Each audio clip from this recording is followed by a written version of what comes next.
What's going on, everybody? Welcome back to another day, another episode of the Daily Grind. I'm your host, 30NSG, and on today's show, we're going to be talking about Crimson Desert. Paul Tassi from Forbes says Crimson Desert has one of the best open-world video game sandboxes ever, so we're going to read that and talk about that. We're going to talk about Nintendo-published Switch 2 games will have separate digital and physical MSRPs. We're going to talk about Tim Sweeney. He came out yesterday talking about the layoffs, and the way he posted it, like the way he put it, is the most like disattached like CEO I think I've ever seen in my entire life, right? And people are just running him through the ringer for it. And then a YouTuber came out and said, "Hey Tim, since you're closing down Ballistics inside of Fortnite, I would like to buy it. I would like to buy what that is." And then Tim Sweeney replied to him, so we'll talk about that. And then we're also going to talk about this is the unsustainable madness of modern video game budgets are out of control. Many U.S. games now cost over $300 million to make or more. So if you guys like what I do, we do this Monday through Thursday from 10 o'clock in the morning till noon Eastern. We just cover news stories. I read the news stories for the first time on the channel, give you my thoughts and opinions on those news stories live, and then we get your thoughts and opinions off these stories as well. If you guys like it, like I said, hit that like button, hit that subscribe button, and if you'd like to become a member for a little as $5. What's going on, Stealth? All right, let's see who's all here in chat. What's going on, Aku? Travis, Aaron, Altern, Sarge, good morning. Roadkill, what's going on, man? Who am I missing? Scrolling down. A bunch of people came in over here. Dustin, good morning. Brain Eclipse, what's going on? Good morning. Just enough. Man. There's a lot of talking going on this morning inside that. Big Mo, what's going on, man? Oh, now that I see Big Mo, just at the end of the show, when you guys see the credits and stuff like that, I try to update the. So we're almost in April, so I will update that. So if you become a member and it says 36 on the credits, like it reminds me because Mo went to 37 months yesterday, you're still going to see it as 36 until April starts, and then it'll kick over to 37 on the thing because I have to go in manually and fix that. Jesse Mack, good morning. All right. So let's start off because I've been trying to focus on one topic for the thumbnail, which is the first story. And we're talking about Crimson Desert or Forbes Crimson Desert. This is the most polarizing game. And there's two polarizing games right now, right? Marathon is polarizing because the people that love that game love the game, and they're protecting that game because they love that game. And then there's other people that are saying the game is dead. And we've been talking about it from a stat perspective as far as, look, I don't care if Sony makes money or doesn't make money. I don't care if Bungie is successful or is not successful, right? What I look at is say that not a lot of people are playing that game, so it's not doing very well financially, okay? Story came out yesterday. We talked about it. And the same thing with Crimson Desert. Everyone's like, well, Crimson Desert's not very good. And the people that are saying that are the people that haven't played it long enough. And again, Marathon's the same way. People are like, you haven't played Marathon long enough to know it's a good game. I know I don't want to play Marathon because I don't like that type of game, right? And other people are looking at the Sandbox game of Crimson Desert and saying, I don't like that type of game because I don't like Sandbox games or whatever. So the people that are talking shit about Marathon are people that don't like that type of game, and the people that don't like talking shit about Crimson Desert are people that don't like sandbox open world games. So here we are. We're in the state of this polarizing games that are out right now. Both came out in March. Both are on opposite sides of the scale. One's doing very well, which is Crimson Desert. The other one is not doing very well, which is Marathon. One is over $250 million. The other one is just over $100 million, about $130 million. And they probably already made their money back with Crimson Desert. So we're going to talk about this first story, which is from Forbes, from Paul Tassi. He says, Crimson Desert has one of the best open world video game sandboxes ever. Now, I'm about 41 hours in. Okay, I'm about 41 hours into this game, and it came out Friday. Okay, so that should tell you when I go into a game like that, I'm enjoying it, right? I have to say, the sandbox that I have, and I've only been in the first section, I'm absolutely blown away. Last night, I'm in the chapter 5. I'm almost done with chapter 5. I have the boss fight to do. I figured I'd do that on stream maybe. So I have a boss fight to do, and I'm building up my encampment of the Grey Mains. And there was this mission, and I don't think this is like mind blowing, but I think it's very cool that earlier in the story, as the story goes on, this guy has lost his house or whatever, and it's destroyed. You see it destroyed, and then in this chapter or whatever, you build up your thing, and everyone gets it to a different point. So other people get to this point, and then you take your Grey Mains and you can go build a house, and they literally build the house like in real time. Like as the percentage goes up, you see the walls start to pop up, you see the rafters start to go, you see the roof get put on, and I'm like, this is pretty crazy that they've coded this like this, because most people probably wouldn't even notice it. Right? I sat there and just watched it happen, and I was like, that's pretty cool. They actually, because, you know, you would do a cutscene, you would go do something, and then you come back and the house is complete. This actually progresses in real time, which I thought was pretty cool. And there's a bunch of stuff like this, right? There's like so many games within the game itself. So there's a whole town building where now I have a chef, and it opened up a bunch of other stuff for me. I have a person that does cosmetics now inside my encampment. It's very interesting the way they've decided to do this. And a lot of people don't get to that point to even know. There's people criticizing the game because they didn't have customization. Well, it does have customization, but you don't get the customization until like fucking hour 22, right? And I know people look at that and go, well, that's bad game design. Or is it? Because it might be a bad game design for other things, and a lot of people want the controls to change in this game because they're like, well, other games do this, and this is what we want to do. But just putting the fast travel points in, they've kind of ruined the game for me a little bit, because now, just like people complain about putting difficulty scaling in games for accessibility, it kind of ruins what the game is, like a Dark Souls game and stuff like that, right? This is putting fast travel points in, and they had the fast travel points up above, and it would just take longer to do because you would go up on top and then you would dive down and below. But now what they've done is they put more fast travel points in, and now more people are not traveling the areas. They're just going to the fast travel points, or they're looking around. They go there once and then never go back there again because they just fast travel. So they miss all the stuff that's in between point A and point B, and that's, I think, ruining your experience. But, you know, they listened to the public, and they said that we need more fast travel points, so they decided that's what they wanted to do. And I think a lot of people are missing a lot of the things in the game now. So let's read this, right? Crimson Desert has one of the best open world video game sandboxes ever. He says, players are now starting to see what I saw in Crimson Desert. The game that opens up over time when you get past the initial awkward hours, the deeper you get, and the more you understand the scope, scale, and depth of the world. After 140 hours, I'm at the point where I generally believe I'm playing around in one of the best open world sandboxes of all time. Now, I know a lot of people are going to look at that and go, bro, 140 hours? You got to put 140 hours in before I can find out the game is good? No, the game is actually good. I knew the game was good within 2 hours. Within 2 hours of the combat and the stuff I was doing, I was like, yeah, the controls are a little, a little wonky, but you get used to that, right? There's a lot of things that are bad design in the game, but you actually get used to it. And it's not because it's bad and you're like, I'm putting it away. It's like, no, it's just every game in the past used to have different mechanics. Used to have different, jump was different, rolling was different. And it's a completely different thing. We're all trained at the same thing. A has to be jump, or this is the way it's done in this other game. And people want the actual like breadcrumb trail now, because they keep getting lost in the world. They want you to get lost in the world, right? They want you to get lost in the world. That's what they want you to do. They want you to experience someone created that world.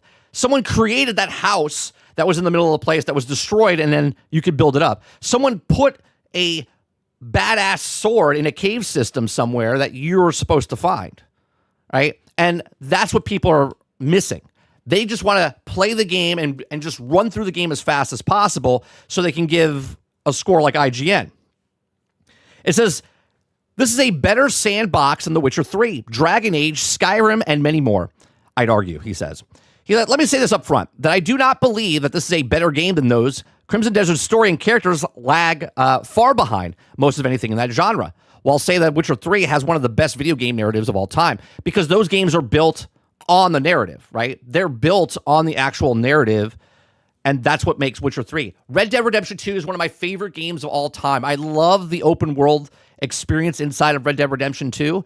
And I also love the story, but that's mainly on story. But a lot of people didn't even finish the story. Even though Red Dead Redemption 2 has such a good story, a lot of people check out because they're like, it's just too fucking boring.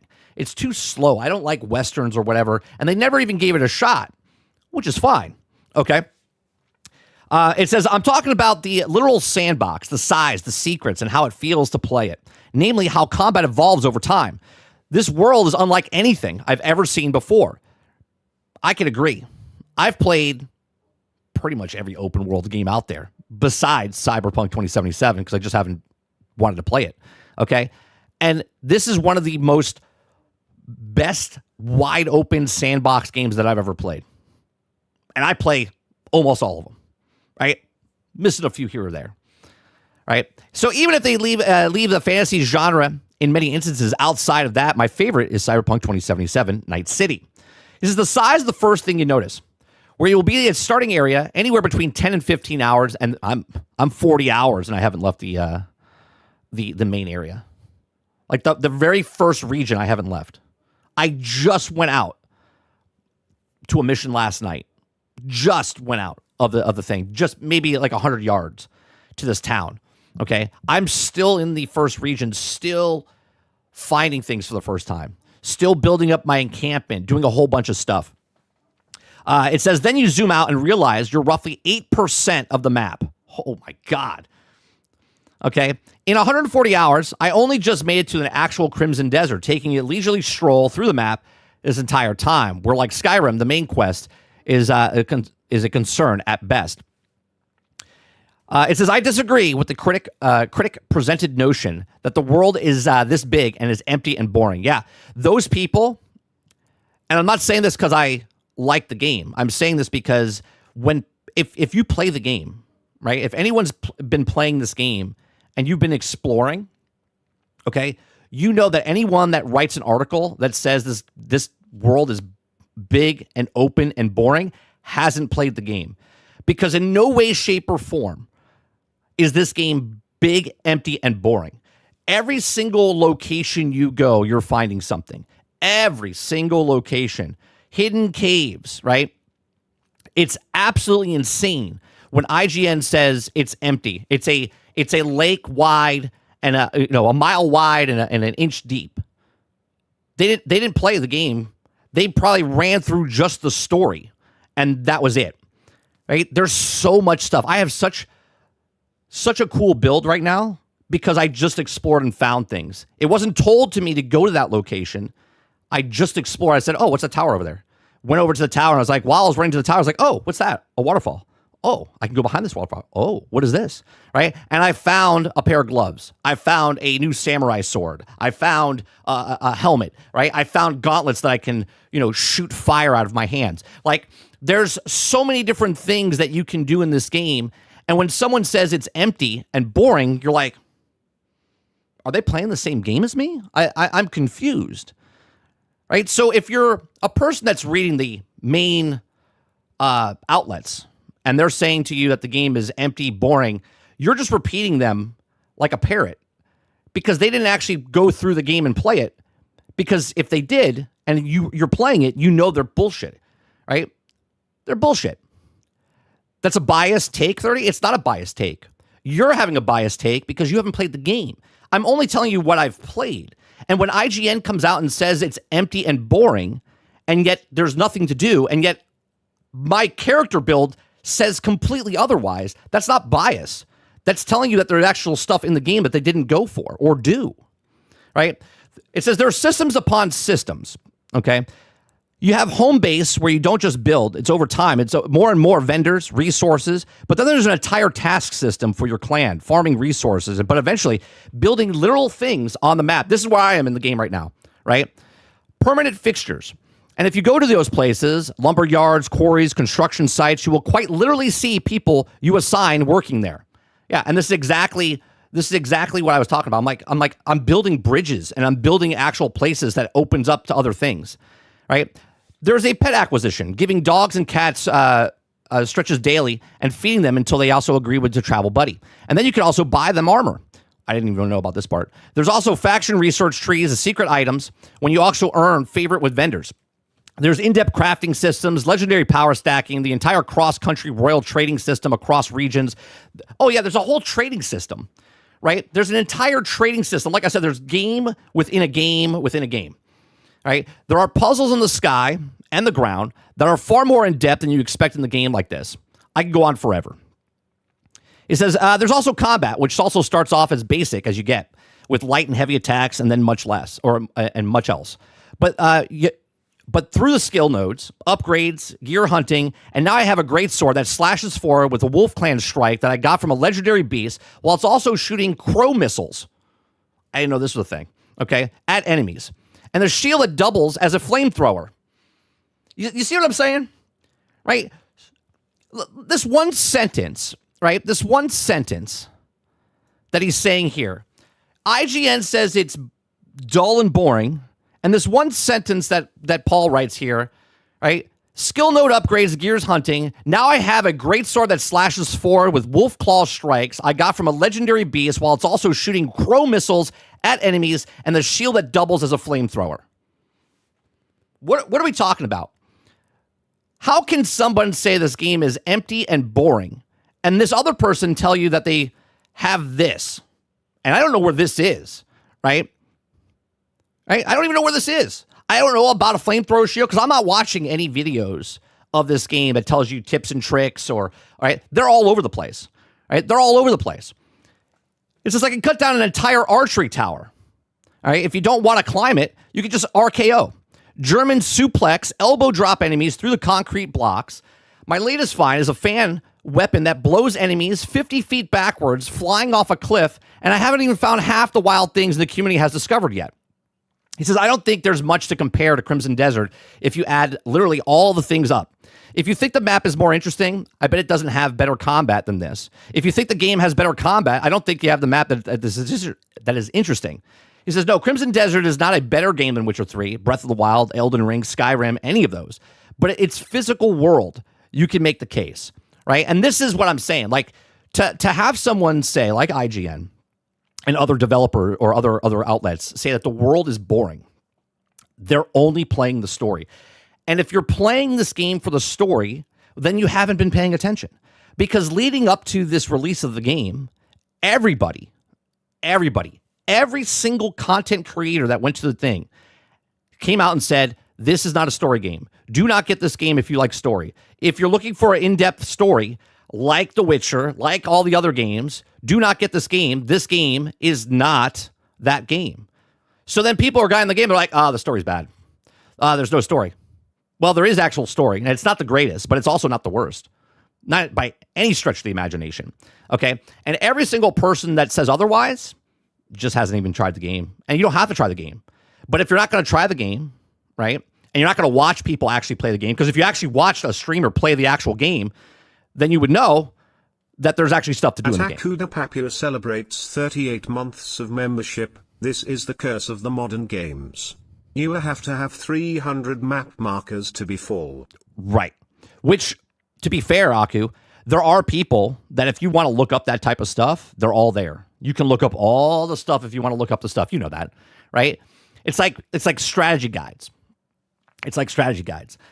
So how can all these people that are playing the game, right? If you're scrolling through Twitter, you can see all the stuff that people find, right? You can see all the different armors and the battle systems they have and the things that they're coming across. And you're just like, that's in the same game I'm playing, right? That's in the same game. Like there's jetpacks and mechs and dragons and there's like game systems within game systems. And for someone to say that the game is boring, you're just like, how can I, from a business standpoint, how can I take you seriously? Because you're not giving the viewer or the reader the full potential of what the game is. You're writing something and it's 100% false. But these are my thoughts. Let me know yours in the comment section down below. Let me know yours in the live chat. Please make sure you share, like, subscribe if you like what I do here. Check out some of their videos. Thanks for watching. All right, let me scroll back up here and see what you guys are saying. Let's see here.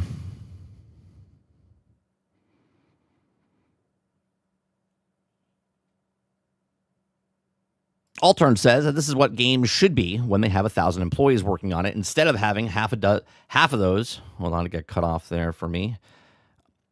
Oh shit, I lost it. Hold on.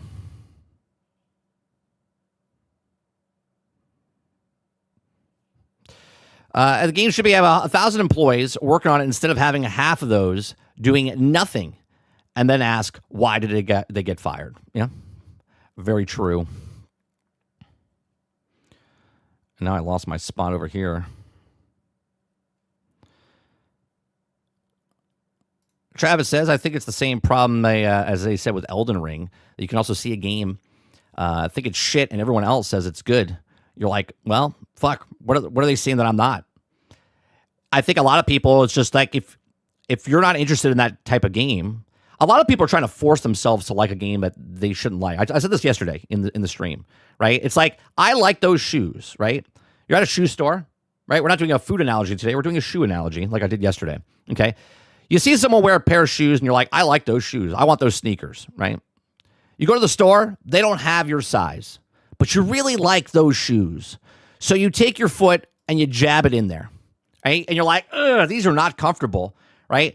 But you want them, right? They don't have your size. It's the last pair they have in, but you want them because you want people to think you're cool. You like those shoes. You put the shoes on, and you're fucking uncomfortable. And you're complaining the entire time because your shoes don't fit. They're not the proper shoes. But man, do they look good, right? A lot of people are trying to force themselves to play a game that they don't need to play. It's okay that the game is not meant for you. Good morning, Wonder Rose. What's going on, Jason? What's going on, Nate?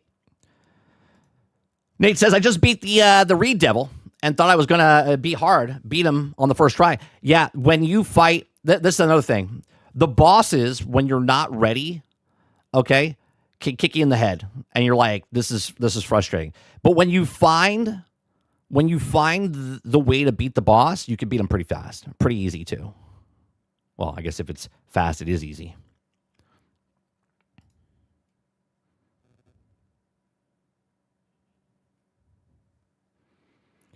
Let's see here.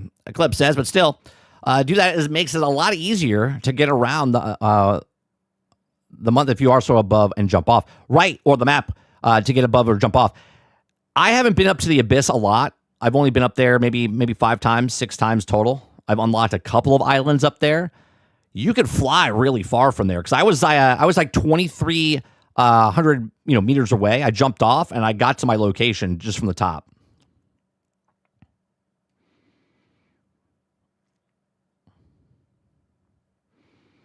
Let's see here. Mo's talking about the Grammy stuff, or for Sony closing down the thing. Mr. G says, empty with 15 different butterflies and multiple bugs and alchemy. What? Yeah, there's so much stuff to do on the map, Z. This is what I'm saying. The people that are not playing the game and they say that the game is boring or dull and there's nothing on the map, you're like, are you watching the same game? Like, who are you watching?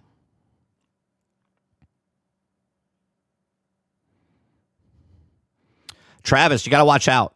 Travis, you got to watch out. You got a new competitor in the chat. Aaron is going to take is going to take this away from you. Hold on, let me find it. Where is it?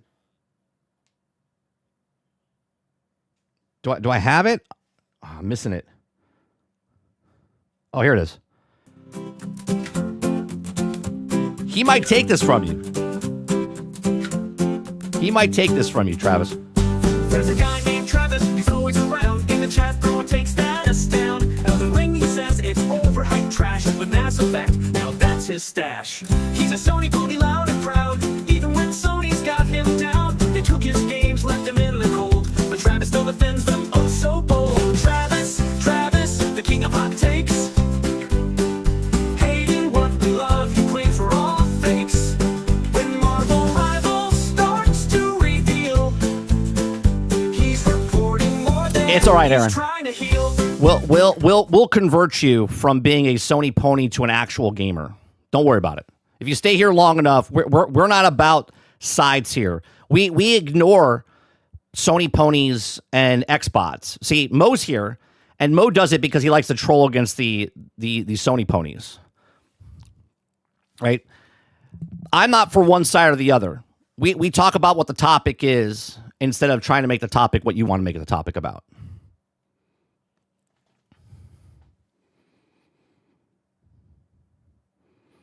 Let's see here. Let's scroll back up. Rogue says, I don't trust IGN at all.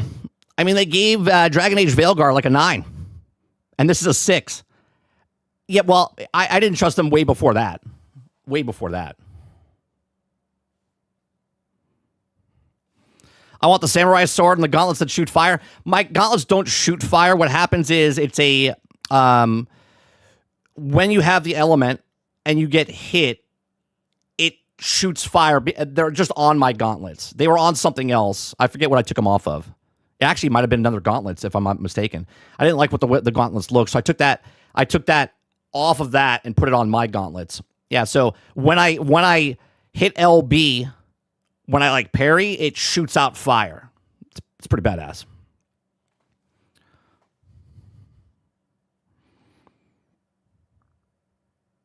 Shadow says, I like Concord, which is god-awful AI slop. It's okay. You're allowed to like bad things. It's okay.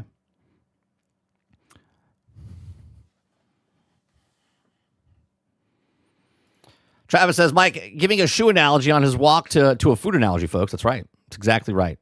Nowhere else will you get a shoe analogy. People always go with the food analogy. Jesse Max says, Crimson Desert is good open world. Not the best open world. Skyrim is better, though. All the time. Crimson Desert is my top 10 open world. You got to remember, though, Jesse, when Skyrim came out, Skyrim was hated. I know a lot of people don't remember this. Skyrim was hated by people when it first came out because they didn't know how to get around the map, right? They hated that the stuff wasn't on the map until you found it the first time. There was articles and people complaining about it way back then. I know the internet is not what it was today because we didn't have, Twitter was just that, after that. But people hated Skyrim, and now Skyrim is beloved. Right? Witcher 3 was terrible. It was literally called The Glitcher. Right? It is literally called The Glitcher. One of the best games everyone talks about. Witcher 3.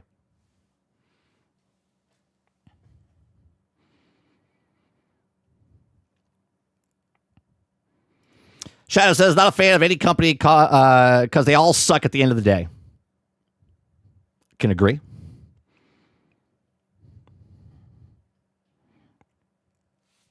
Travis says, I'll never forget what turned me against IGN. The Alienated Isolation review. And they said the horror game Mind you was also a 5 out of 10 because they were too scary. I was on that day and the IGN died. Do you remember when IGN gave, I forget which Call of Duty it was.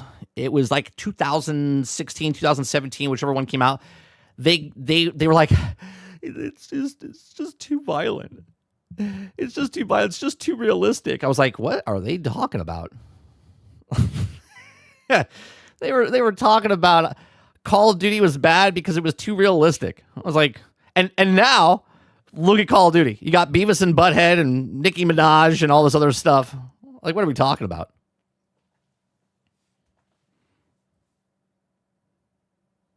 Travis says, damn it. Now you made me want to go play Skycrack again. Thanks, Dirty. You're welcome. It's a good game. It's a great game. It was a great game back then when I liked it and put thousands of hours into it. And, well, actually hundreds and hundreds of hours. I put about like 600 hours into it. IGN never said that. You literally made that up. Aaron, boy. I would look it up for you, but this is about all I'm going to give you.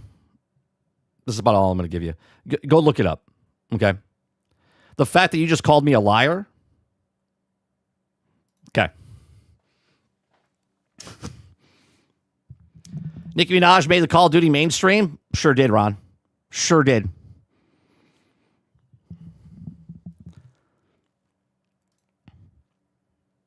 Shadow says, I mean, like, it's not Nintendo won last generation's console sales.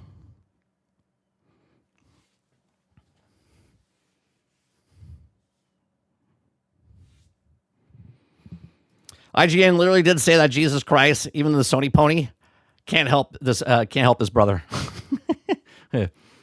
Who said something untrue, Aaron? Who are you going against?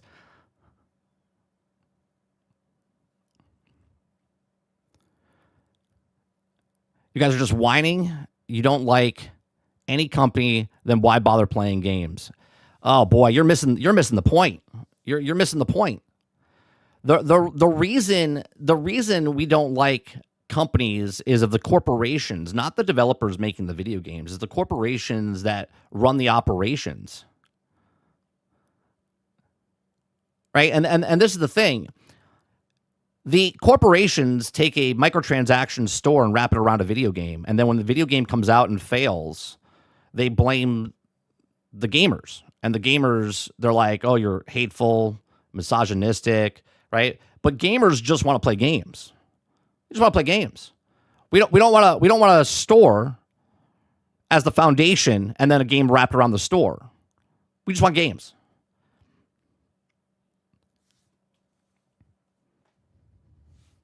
Roadkill says, I think Aaron works for IGN. He's a spy. Maybe he is.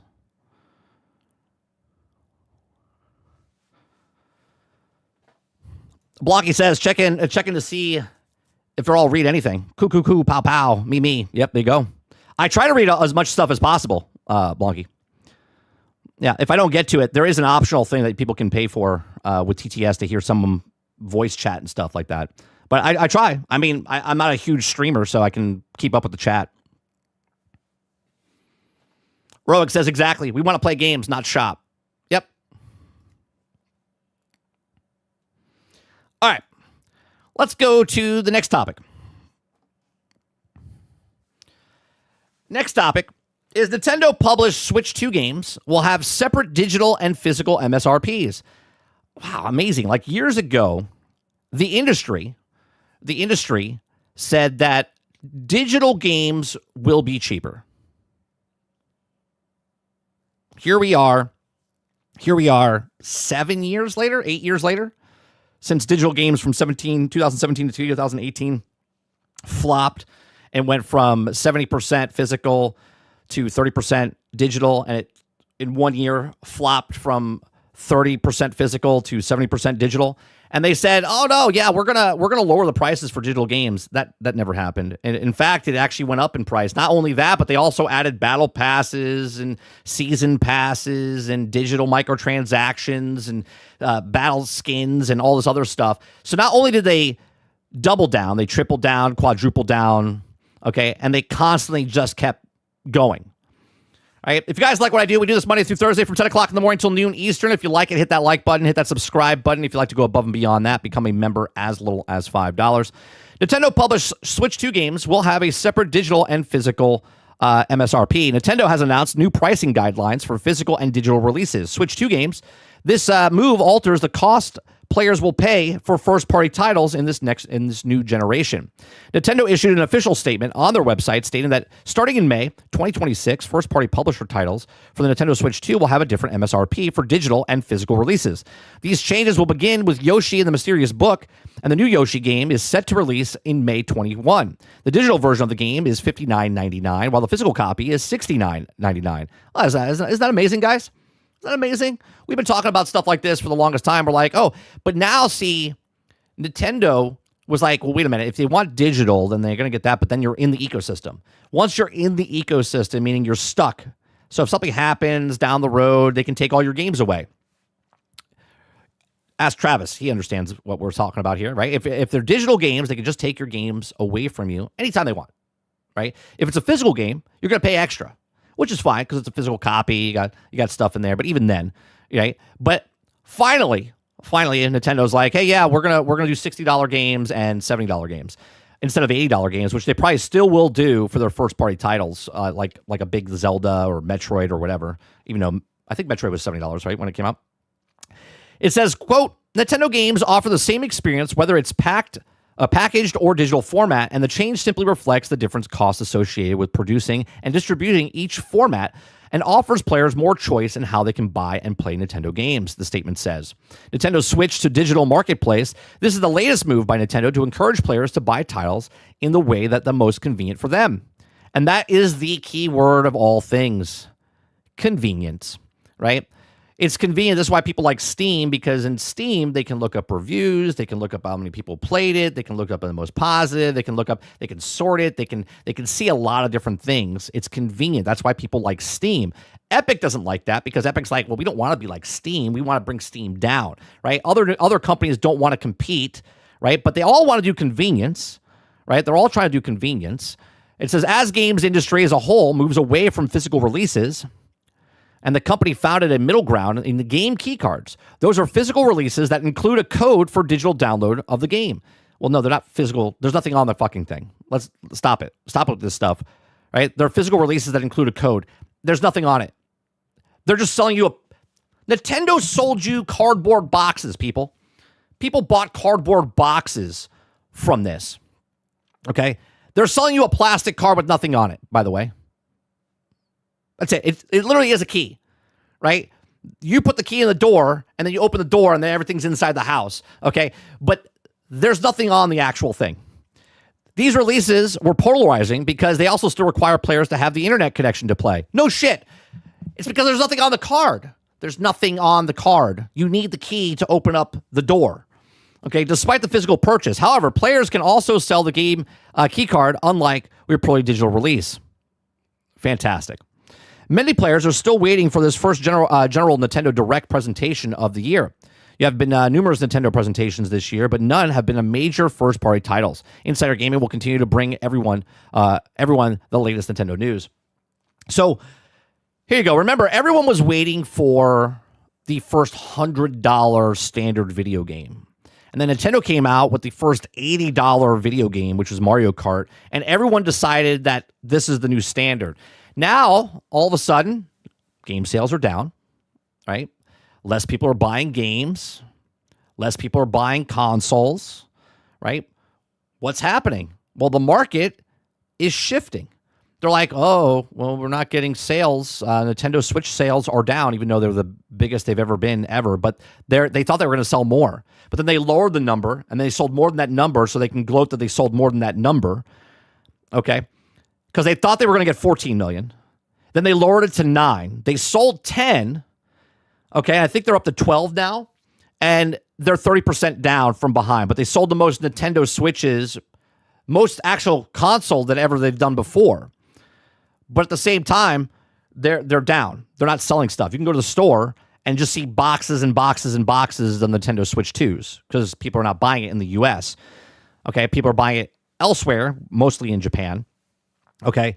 And now they're like, well, our sales are down, so we should probably lower the price of our games, right? We should probably lower the price of our games so people can get into the ecosystem. So let's give a discount for the digital copies instead of the physical copies, right? A lot of people couldn't go to the store to pick up the new Pokemon game. What was it called? Poketopia, where it's sort of like Animal Crossing, but it's Pokemon. People loving the game, but they're sold out everywhere in the physical copy, right? And it's not even it's a key card, right? It's not even a physical copy, but it was selling out everywhere, right? So they're trying to push people to buy the digital stuff because it's easier for them, right? Less, no packaging, no traveling. They don't have to put it on the shelves or anything like that. They can just sell it. And everyone's been doing this, right? Obviously, Xbox is doing this. But Xbox and Sony still haven't made it cheaper for digital games, which they said they were going to do 9 years ago. They're like, oh, digital games, yeah, they're going to be cheaper, which they haven't done. Let me know what you guys think about this, right? Do you think this is obviously a good move for Nintendo to lower the digital price to a normal price of a $60 video game? And if you want to pay for a physical copy, it's $70 now. Let me know in the comment section. Let me know in the live chat. Please make sure you share, like, subscribe. If you like what I do here, check out some of our videos. Thanks for watching. All right, let me see what you guys are saying on this topic.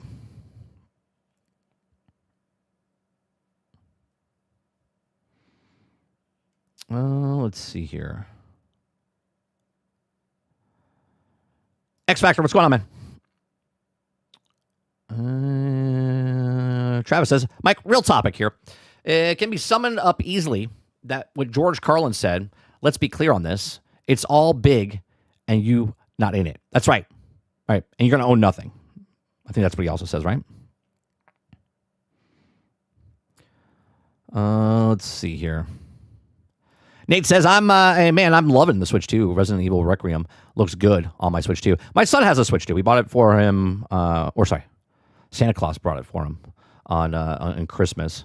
And he loves playing Mario Kart, Mario Kart, and there's another game he got that he plays on it. I can't think of the game. He loves the device itself way more than the other Switch. Right? Loves the magnet system on it. He loves the portability of it. He takes it everywhere with him. He actually took his money that he got from Christmas and he bought himself a nice little case for the Switch 2. It's a good system. It's a nice little system. But that's his, not mine. So I wouldn't buy one for myself because there's not any games. Next Ultimate Alliance comes out, and then I'll pick it up and I'll be like, hey bud, can I borrow your Nintendo?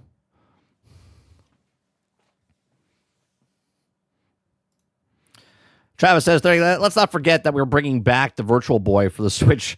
So, the Virtual Boy, the console that literally got Nintendo sued because it was making people go blind. Oh, yeah, that little red device, you have to put your eyes up to its little stand that they have for it. What a shitty device. What's worse, that or the cardboard they sold? Probably that, right?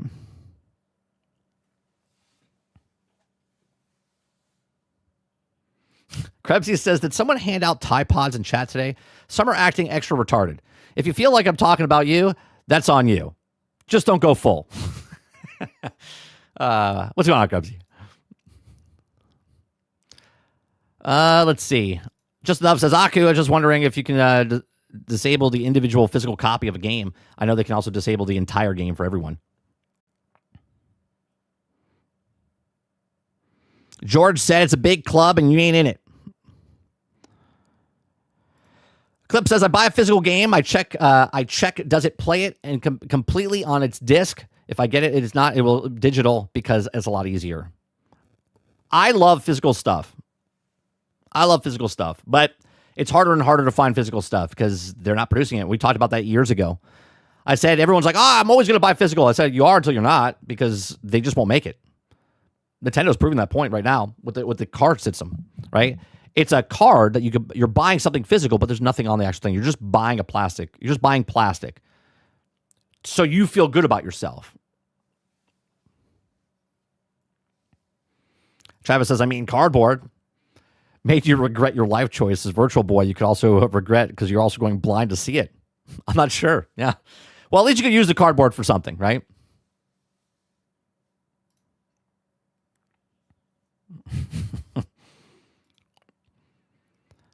All right.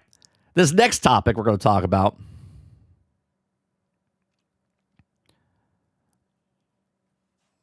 is Tim Sweeney. Tim Sweeney, good old Tim Sweeney, the owner of Epic Games.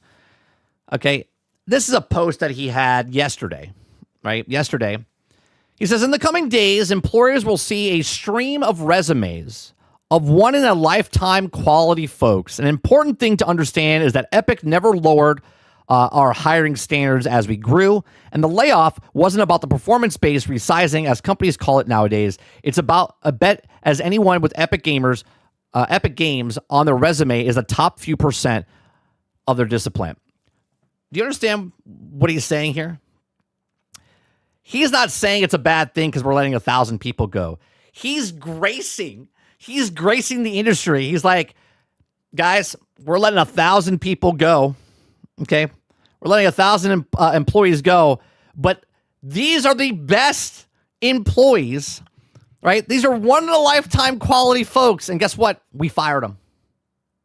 So he's firing them. So imagine being one of these top people that work at this company. You've been there for 10 years, 15 years. Okay. And all of a sudden, you're like, I really appreciate you're the best. You are the best. Right? Right? Titan, I'm going to use you as an example, Titan. Right? K-Titan, you are the best game developer that we have here. I appreciate you. You're awesome. By the way, you're fired. Make sure you put us on your resume because we hired you and you are the best. So make sure you go tell people. You know what? Let me tweet out. We have the best employees here, but I'm gonna fire them. Like, what are we doing? Eclipse says, again, every time I think about buying a game on Epic, Tim Sweeney talks. He's like the Randy Pitchford for Epic.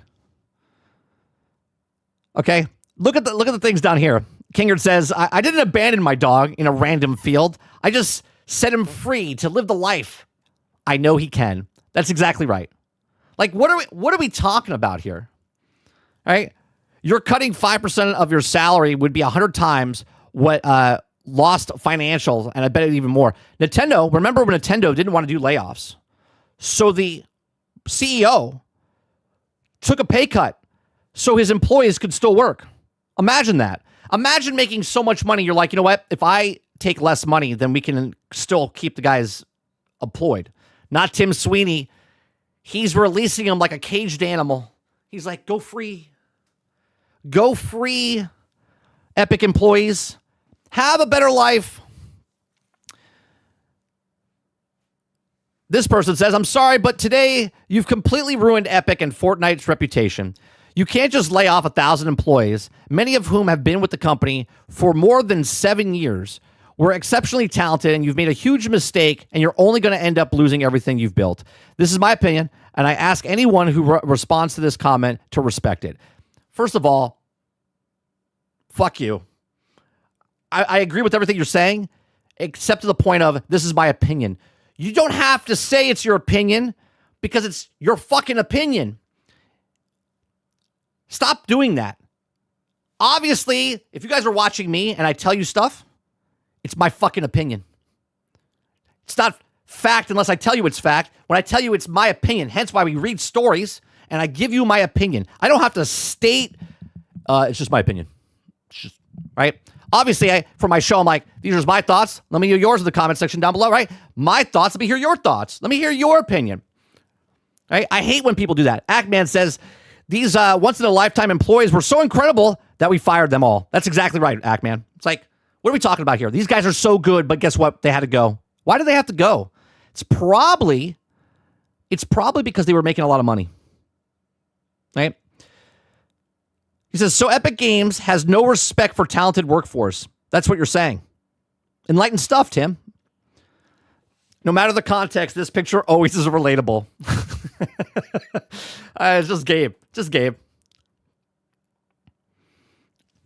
Right? I really wish you at least apologized. You guys could pay creators of terrible maps and also copy and paste garbage. I'm all for paying different maps and actually bringing good experience, but you also guys couldn't have used all the money to pay for the employees that actually did things for you, for the game. Krebsy, in my opinion, I feel called out.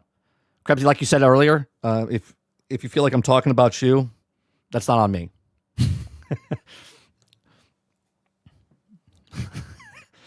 All right. Please, Mr. Sweeney, listen to the reason to bring back the people you just laid off. There's still time to things have corrected. I'm sure that you can find other ways to be out of debt.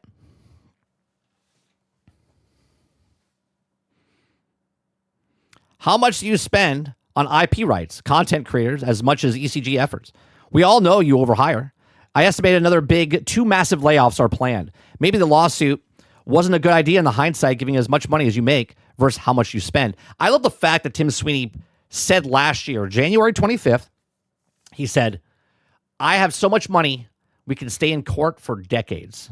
And here we are just 14 months later, and he's firing people because they need more money. They had to raise the V-Buck prices. They had to let go of 1,000 people. Okay. And they're getting rid of certain game modes, not studios. Right. It says, you laid off your best employees. How can you do that to, I guess, Evan Keeney to build a freaking game? You can't be FFR. So they fired the guy the lead artist who came up with the Jonesy for the person. They got rid of the person that does the story. They got rid of that person. They got rid of the person who maintains the servers, like the head maintenance guy. I've heard CEO salaries are huge. Maybe you could have started there. This person says food 200, data 150, rent 800. Unreal Engine creator payment $720 million. Unity $150. Someone who's good at the economy, please help me budget this. My family is dying. So they're getting rid of, we talked about it yesterday that they're getting rid of Ballistics. Okay, they're getting rid of Ballistics, and Typical Gamer, which I don't know who Typical Gamer is, but he's got 1 million followers. I've never heard of Typical Gamer. Doesn't mean, you know, who he is, if he's good or whatever. I don't know, right? He's got 1 million followers on Twitter. I'm sure he's a good gamer. So he came out and said, hey, Tim, right? I love Ballistic, and I know there's a dedicated community behind it. Let us, at his company, right? I'm assuming at Jogo, okay, buy it from you, and we'll maintain, update, and grow it. I'll be sad to see this mode just disappear if it didn't get a chance that it deserved. Tim Sweeney replies, okay, and says, we need to ship a number of missing Unreal Engine, Fortnite features so that anyone can build comparable games in these genres and do it better than we did. These projects currently rely on complex Unreal Engine 5 C++ coder in a number of areas that needs to be continually maintained. So he's saying he can't get rid of it. This is what I'm talking about. I've talked about this in the past, right? We talked about like Star Wars Galaxies. Sony Entertainment didn't want to do anything with it. And they didn't want anyone to use it. So they let it go. And now people have a Star Wars Galaxies. They said it was okay to use it, whatever they have. They've maintained their own thing. They don't call it Star Wars or anything, okay? Paragon, right, got destroyed and got released. So there's like this game mode that this guy's like, hey, we'll buy it from you. We'll do it. And like Tim's like, no, can't do it. Only us, the best people ever. Unreal Engine 5 C++ coder, right? Well, someone down here, okay, I read it earlier. Where is it? He actually says, here you go. This person right here says, you need to, if you can, save this game, all the creators together as much as the people. Oh, no, that's not the guy. There's a person that said, I actually worked on Unreal Engine. Where is it? There's a person that said, I worked on Unreal Engine. I worked for Epic Games for years, and I will do this for free. I will help you do this for free if you get it. Now, obviously, you could say that, but there's people that are like, yeah, let it happen. Let this happen. If you're not going to use it, if you're not going to use first person mode in Fortnite, then let other people do it. So YouTuber Typical Gamer is trying to save Fortnite Ballistics. Typical Gamer, a YouTube streamer, has offered to purchase Ballistic in order to prevent Fortnite game mode from being removed. During the early stages, players could only play Save the World and Battle Royale in Fortnite. Save the World was initial game mode. But due to how popular Battle Royales were, Fortnite tried its luck and was incredibly successful. Fortnite gained millions of players and quickly became one of the most popular games on this genre. If it was only that simple, Save the World was an absolute disaster. It was the Concorde before its time. People don't forget it. Like, no game failed harder than Save the World from Epic Games, which people don't even know. They don't even know that Fortnite Save the World was the actual game. All they know is Fortnite Battle Royale. Okay? And Save the World was so bad, it should be in the conversation of worst games ever. Right? They just didn't support it. They shifted it 3 months later, made it a Battle Royale, and the rest is history. At this time, when Epic continued to take risks and put out together game modes in an empty and get attention, the new and possible returning players and guarantee the interest in those who stuck around throughout the years. Counter-Strike is one of those most played games ever, and since Fortnite is so popular, putting it to the two together was sure to be a genius idea. Epic Games tried its hand at this, creating Fortnite Ballistics, a first-person tactical shooter available in Fortnite. Unfortunately, fans had mixed feelings about it. Ballistics on launch, so many didn't bother to play it again after giving it a couple of tries. Typical Gamer offers to purchase Fortnite Ballistics to prevent shutdown. As a fan, I've learned from recent employee layoffs, modifications of V-Bucks in Fortnite, Epic Games is making many changes to reduce costs, and it includes shutting down the main Fortnite game mode, Rocket Racing, Ballistics, and Festival Battle Stage. Typical Gamer, a YouTuber and fellow Ballistic fan, wants to save the game mode and wants to offer to buy it from Epic Games. Think about, he's got to be very successful to buy a chunk of this one game mode from Epic Games. Wants to save the game mode and offer him to buy it from Epic Games. In a recent tweet, Typical Gamer declares their love for Fortnite Ballistics and said that the Jogo, Unreal Engine Fortnite-based game developing company, is funding alongside Mustard Plays, is willing to purchase the game mode to maintain it and update it to attempt it to see it continue to grow. While many players weren't fans of the Fortnite's Ballistic mode and decided to drop entirely to stick to other similar games, some fans believe that Ballistic could have been a great mode with a few changes and tweaks. Typical Gamer clearly shares his opinion and claims that the Ballistic didn't get a chance it deserved, and it's unknown if Epic Games will even consider YouTube's offer, considering it's still one of Fortnite's major game modes. There's also a few complications that also could make it difficult for the deal to go forward, but there's also some points of Typical Gamer's favor. It would be less likely for Epic to accept the offer if there's also any other company, since Jogo is a development company that uses Unreal Engine for Fortnite to produce creative islands that run in Fortnite. They could work at Ballistic as if they're also one of their own projects. Now, I'm going to make a comparison here. Hypixel was a modder, like the company, which is Simon, which now has Hightail. So Jogo is like what Hypixel was. They make islands, they make maps, they make stuff inside of Fortnite that are very popular, okay? And now they want to purchase that one game mode so they can still continue making content for that. Hypixel still makes mods and stuff for Minecraft. Still some of the best mods they've ever created. But now the company, which then sold to Riot, which then bought it back, is making Hightail. Okay? This could be the same kind of situation if Epic kind of wakes up. If Epic's going to do nothing with Ballistics and they're closing the thing down because they don't have the people to work on it, then they just sit on it for 5 years? They can license it. They can license it out. If Jogo wants to do stuff, they'll be like, hey, we'll maintain it. Like, we'll do it. You don't have to pay us because we're going to get paid based on the stuff that we're doing. And they're making their money from other avenues, from people playing their islands. So let them take it over. It's a no loss for Epic Games because they're not supporting it. They're going to take it down. So let other people work on it because they could do something with it. But apparently they don't want to do anything with it. Hence why they don't want it. So hopefully this goes through and Jogo and Typical Gamer maybe get a hold of this so they can make it better. Some of the best games out there were from people that took mods and then spun it off into their own game. There's so many games out there that have done this. So if any deal goes through forward, chances are that a participant will speak through the private channels. News will almost certainly only be revealed if and when the parties agree to a deal. Fortnite Ballistic is currently scheduled to be removed on April 16th, 2026, so Epic Games has pondered Typical Gamer's offer to come up with a decision soon so they can be able to let players know how it's going to be, whether the mode will truly go offline. I'll tell you what, though. A lot of people don't like this, but if Typical Gamer can take it away from Epic, there are people out there that will support this, okay, because they just hate Epic. They didn't want to support Epic, but now if another company takes it, I guarantee you that it will be successful because those people don't like Epic, but they'll support a content creator or another company that takes over Ballistics, and they will support it. It says, so Epic will ponder, shut down for a while, remain available entirely once the time comes. Ballistic will shut down alongside Fortnite Festival Battle Stage with the release of update of version 40.20. As for Rocket Racing, it'll be removed in October of 2026. If it were you, possible for Ballistic to be saved by a YouTuber, fans in similar positions could also make an offer, potentially rescue the other two game modes before they're also gone for good. It's possible that the buyers could even consider hiring some of the Fortnite devs affected by the Epic Games layoffs to help them bring back these game modes. Now, I don't know.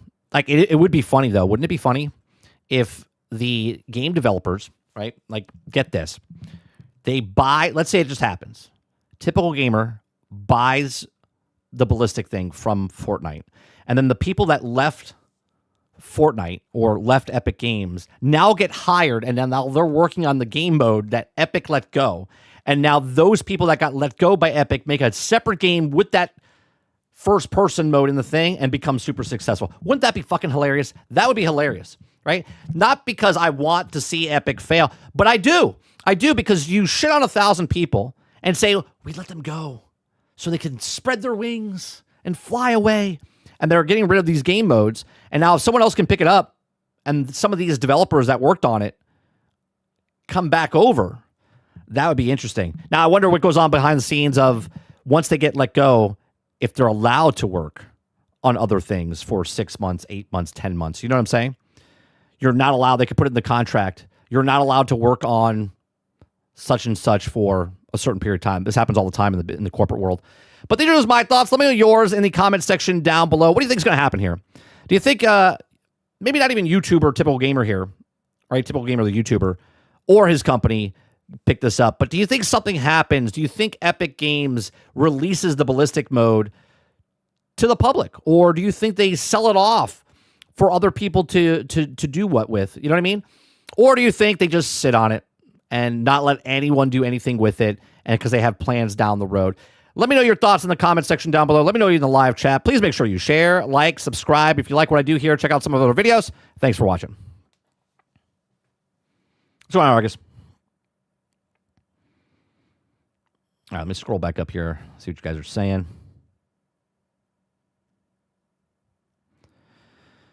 Let's see here. Ghost Wolf says it'd be funny as hell if those employees started their own gaming platform and it was 100 times more successful than Epic. Same lines, Ghost. Yeah, imagine they start their own thing, sort of like the Expedition 33 guys, right? Sort of like any other guys that left and started their own studio and become successful. It would be even more funny if they took Ballistic, if they sell it off and then Typical Gamer sells it to them or starts a studio or whatever, and then those people make it successful. God, that'd be so funny. Jesse Max says 30. He used to be a YouTuber, always playing games. There's just so many. What I'm always surprised with, Jesse Mack, is that YouTube is so big, right? YouTube is so big that someone can say a name and you're like, I've never heard that name before. And you go check out their channel and they have millions of followers. You're like, holy Christ. It's amazing to me that YouTube is so big and there's just not enough time in the world. It's sort of like the 20,000 games on Steam. There's 20,000 games, but the percentage of people playing those games is so minute that you don't even know about 19,990 of them. Do you know what I mean? You only know about 10 games. Shadow says, stop lying, Tim. You know that AI is doing your work. Clip says, this is why I do respect Riot for letting it, the original owner came back. This is what I'm saying. If you're not going to do anything with it, right? Hollywood does this all the time. Hollywood will. I met a gentleman this weekend, right, at the meetup. I went to a Geeks and Gamers meetup that was in here because I want to try to set up more interviews with other people and stuff like that. They had a meetup at Universal, City Walk, and a gentleman, that name was Chad. I don't know his last name. And if I did, I wouldn't tell you because... So this gentleman named Chad, he had a script and he was telling me a story about it. And that I was trying to tell him because I was in the business for 20 years. I said, be careful who you give your script to.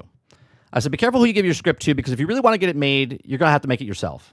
I said, because if you give it to Hollywood, if you give it to people that work in Hollywood, they could take it and give you the money and have the option. And what they'll do is they'll take your script and then they'll have their own guys write a different script based on what your thing is.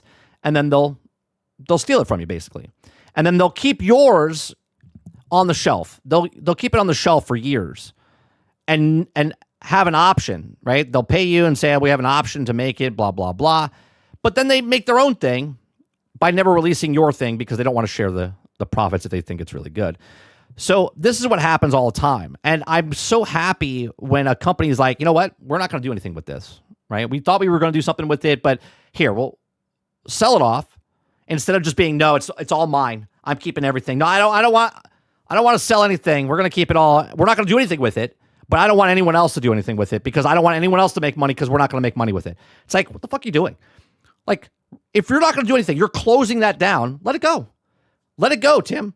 Like the employees, set it free into the field and let other people pick it up and do something with it. If you want to make some money off of it, sell it. Sell the game mode off so you can pay other employees now and then let them do stuff with it. Right? I love what Riot did. They're like, yeah, you know what? Here you go. You can have it back, Simon. Can you not just make Ballistic in the world creator? Apparently you can't because of, as Tim said, there's a specific thing for that, for advanced. So, or as he actually, let me, the exact thing he said, we need to ship a number of missing Unreal Engine Fortnite features so that anyone can build a comparable game in this genre. So it's apparently it's something completely different. It's a tool within the thing, but not for everybody. It's behind them. It's proprietary to them. That's why he's saying if you're going to buy it, it relies on a complex Unreal Engine 5 C++ code in a number of areas that need to be continuously maintained, meaning that it's not open to the public, that people are using that Unreal Engine. It's only behind the scenes. Oh, we got a little hiccup here. All right. Shadow says it's a new Epic was failed massively trying to compete with Steam. Just enough says just to save the world, still have the infinite V-Bucks thing. It does. If you're a person that did the Founders Pack and stuff like that, there are still missions that you can do. But years ago they lowered that. But there's still missions that you can do to get V-Bucks. 100% that's still there for people. They actually said that in the FAQ.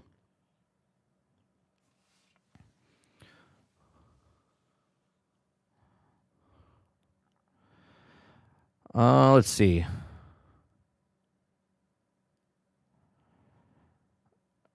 They'll sit on it forever, like WB did with the name with the Nemesis system. 100%.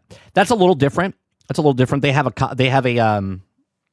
patent on that instead of letting it, which is stupid. You should be able to patent stuff like that. But that's something completely different. A patent's different than just buying someone's script or someone's thing and putting it on the shelf. Same premise a little bit, Shadow.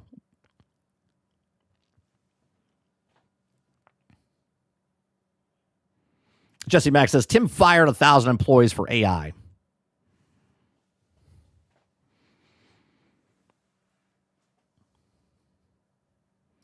Probably. No, they'll just sit on it forever and never use it. Yeah, that's sad.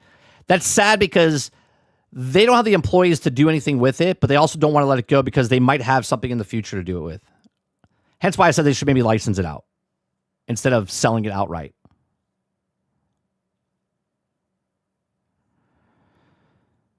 Krebsy says, as I said earlier, Epic is having their Bungie moment.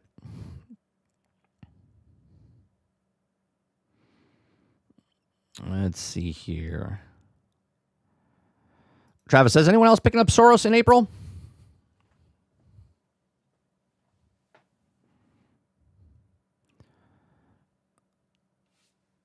All right.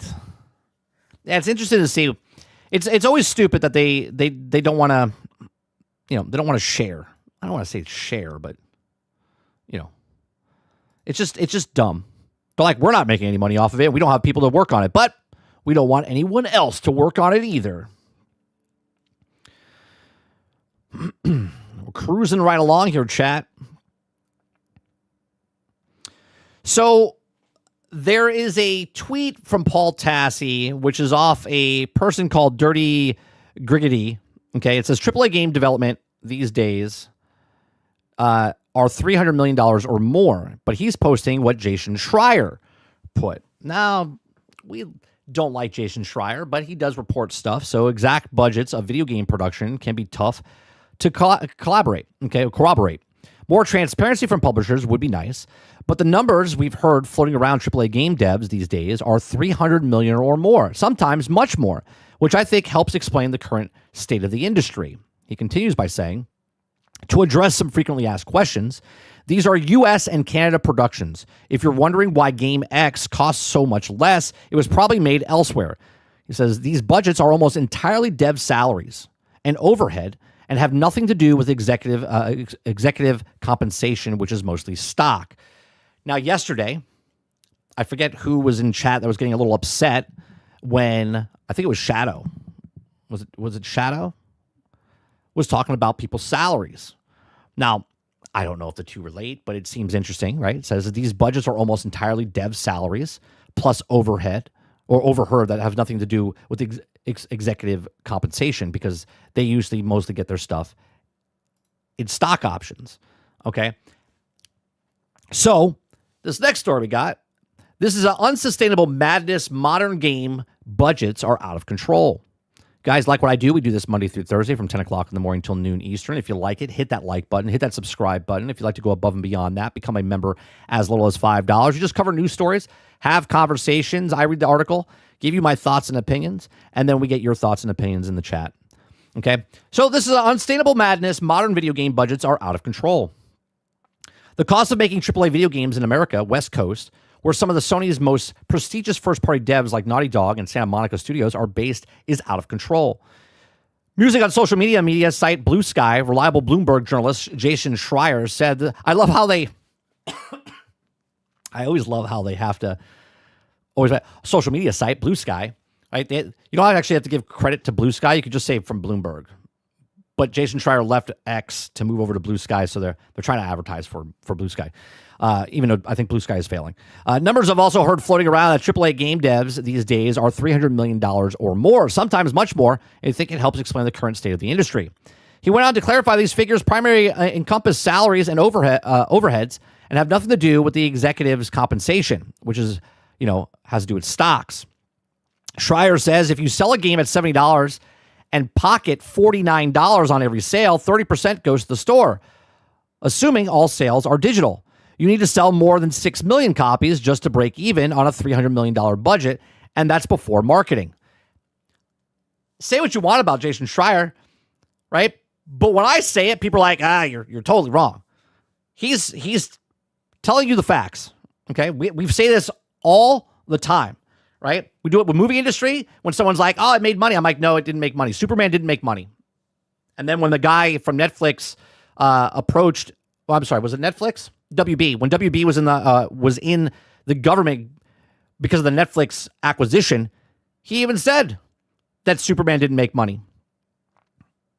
Right? Because I have 2 eyes, 2 ears, and a brain in between, and I can see the numbers don't add up. Because if your budget of your movie is $400 million and you have to half that, if not double that for marketing, well, then you got to make $1 billion. And the movie made 600. It needed to make 800 million to be profitable. Okay. Wasn't going to happen. Same with games that cost $300 million, $350 million, $400 million, right? They have problems. Even with Marathon. The reason I'm going to talk about Marathon for a second is because it's the newest game that came out that's not performing very well, and we kind of know their sales numbers, which is under 2 million copies, okay, is that their budget somewhere is between 200 and 250 million. This wouldn't be as such a big deal if it was a $70 video game, but it's a $40 video game. So now if you take the same thing, right, $70 and pocket 49 of the 70.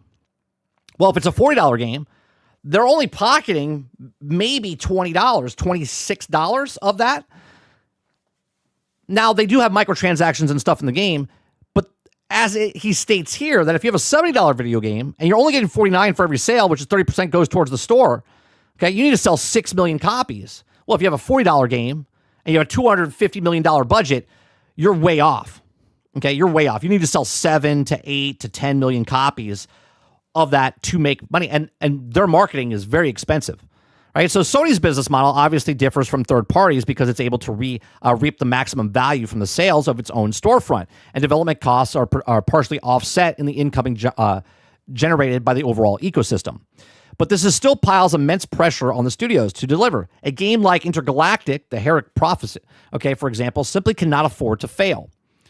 Okay, and this is without to mentioning the third-party studios who can also cast a wider net across multiple platforms, don't necessarily have the advantage of platform holder backing them. All right, this is a multi-tier issue because it also simply reduces the scope and scale of the titles, not a guaranteed solution, and is one that also will lead to layoffs regardless. Okay. It says, on the other hand, it doesn't feel like consumers are willing to stomach another price increase as it rises to $80. That is not the solution. The solution, because if you're spending $200, $250, $300, $400 million, is not to make $80, $90, $100 video games, is to lower your cost of video games and this is where the gamers come in and where the people that are saying that you're haters and sexist and racist and misogynistic, they're making these $400 million games, okay, and they can't sell enough copies. And because they can't sell enough copies, they have to insult their customer base, which is so stupid.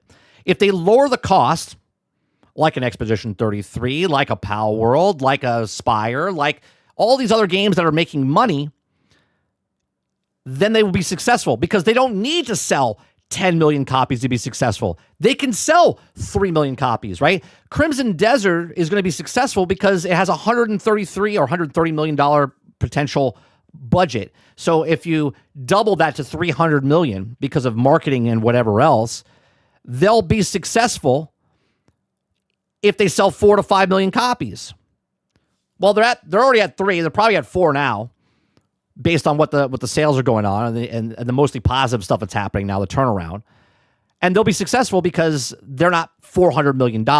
When you have this Intergalactic coming out and it's $350, $400 million and they don't sell 10 million, this is the problem. This is what we talk about. It's not that I don't like Sony or don't like Microsoft. It's when you have a first-party title game and your game, God of War, Horizon, they could sell well and they do sell well. But if a game comes out on PlayStation and it's only on PlayStation, first-party title, not on PC, just on PlayStation, not enough people on PlayStation are buying the first-party title game. They sell 4 to 5 million easily every single time. But if the game costs $400 million, it's got to sell 7 to 10 million. And this is why people talk about Sony. They're not buying their games. They're not successful. But then you have the Sony guys, the Sony ponies, which are a very small minute of the population, come out in force like white blood cells, and they start protected because they think you're talking shit about Sony. And we're not talking shit about Sony. We're talking about the facts of you need this many people to be profitable to sell your game. This is why we say that Sony's got to put their games on PC, which they did, but now they're backtracking. They haven't officially said anything yet, but they're backtracking and saying they might take it away from PC because they're trying to double down into the business. They're losing money, as we read yesterday. They closed the studio down for their special effects that won Oscars and Grammys for Game of Thrones and House of Dragons and all this other stuff. They've closed down other studios that they've purchased in the last couple of years, multiple times. They've canceled 12 video games. They're changing their manufacturer with TCL for television sets. They're getting rid of mobile phone. So something's going on with Sony where they're retracting now, right? Like a turtle into their shell. They're like, well, we got to cut this. We got to do this. We got to figure out what we're doing here. We're losing our asses on live service games. All right. The risk reward is not working out for us that we thought it was going to be. So they have to try to figure it out. And their budgets are just too expensive for their video games. They got to lower the budget. They got to lower the budget. Movies have to lower the budget. Video game AAA studios have to lower the budget.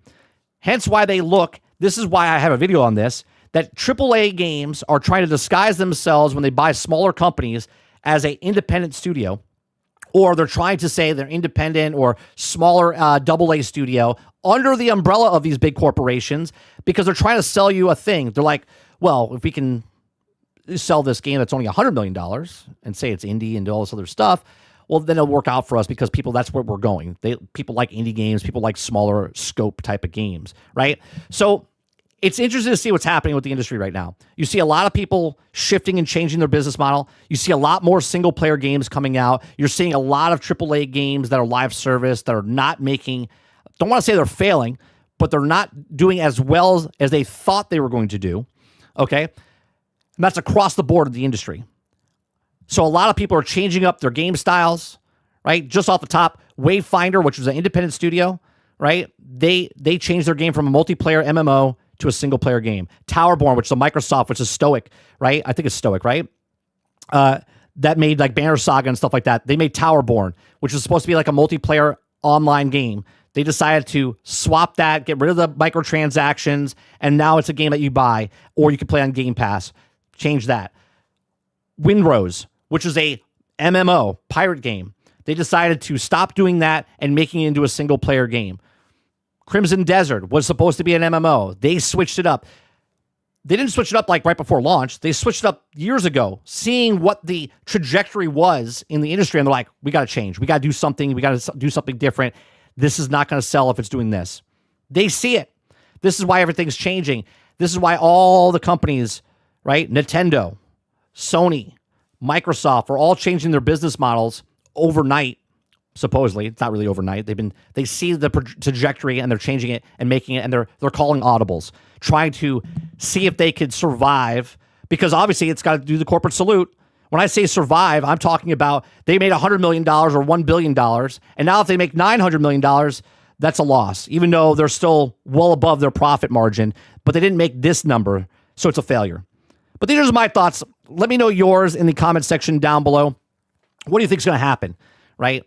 With this overbloat, it's got to pop at some point, right? And again, this is not a Sony thing. This is a major AAA studio budget thing where they're constantly going 300, 350, 400. Rockstar will probably be the only game that comes out that's $1 billion and make its money back day one. Again, these are just my thoughts. Let me know yours in the comment section down below. Please make sure you share, like, subscribe, and I'll see you guys on the next one. All right, let me see what you guys are saying here. Baby says, almost all of the best gaming experiences right now are indies built by teams of less than 10 people. Yeah, I would say between 10 and like 30 people. I would actually say 10 to 100 people. 100 people, because Larian Studios has got, higher number, right? So there are studios that are independent that have other people. But yeah, and this is why I made my video of they're disguising AAA studios or buying these corporations, or they're paying for these smaller companies to make games to disguise them as the indie games, but they're under the umbrella of AAA games. Kind of all the collapse of AAA. I think it just means better content for us. Yes and no. Yes and no. Just like what I just said. As long as the AAA studios are actually not trying to disguise smaller games as indie games and they're actually good games, then yes.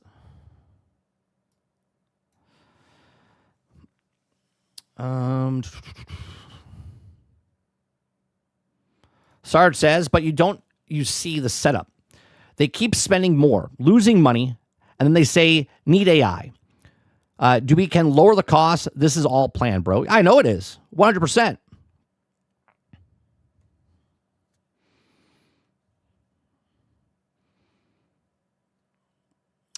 Let's see here.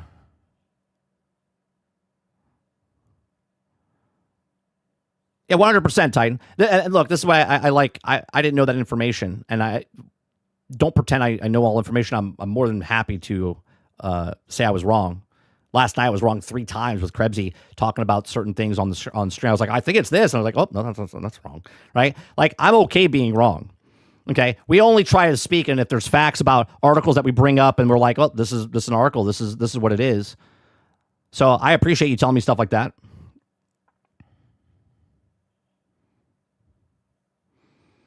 Let's see. What's going on, sinners? Aku says 30. Sony's on the edge of bankruptcy. I don't know if they're on the edge of bankruptcy, Aku. Same moves being made as the last time they filed. They're also trying to make sure that they don't have to file. When Intergalactic fails and Spider-Man underperforms, you'll see. Spider-Man, you mean the movie underperforms? I don't know if Spider-Man Brand New Day will underperform.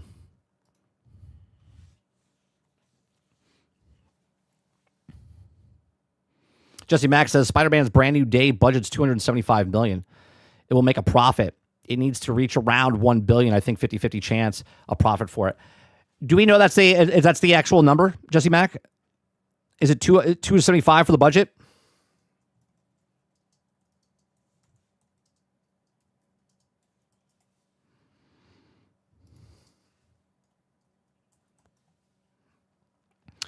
$275, yeah.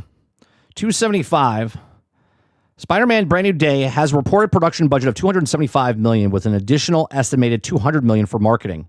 So $475 million. Yeah, it needs to break. It needs to break $1 billion. Which, well, let's go down the rabbit hole for a second. Let's go down the rabbit hole. Let's go to Box Office Mojo. We've done this in the past. Let me bring up all the Spider-Man films.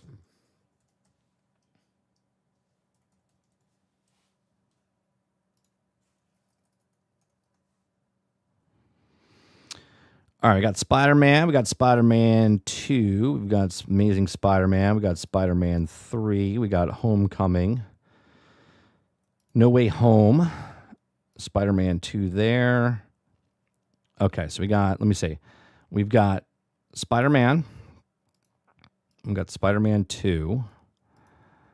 We've got, where is it? Spider-Man 3.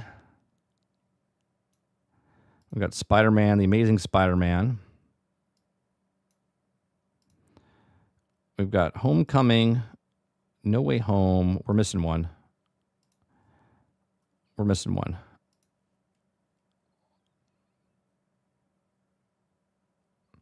What's the last one called? That's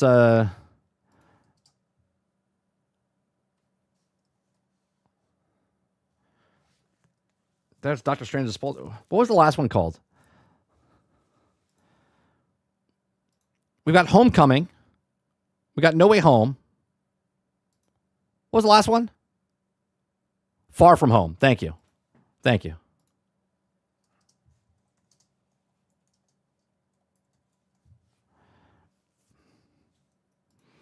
Okay. So let's bring this up, right? Let's bring this up.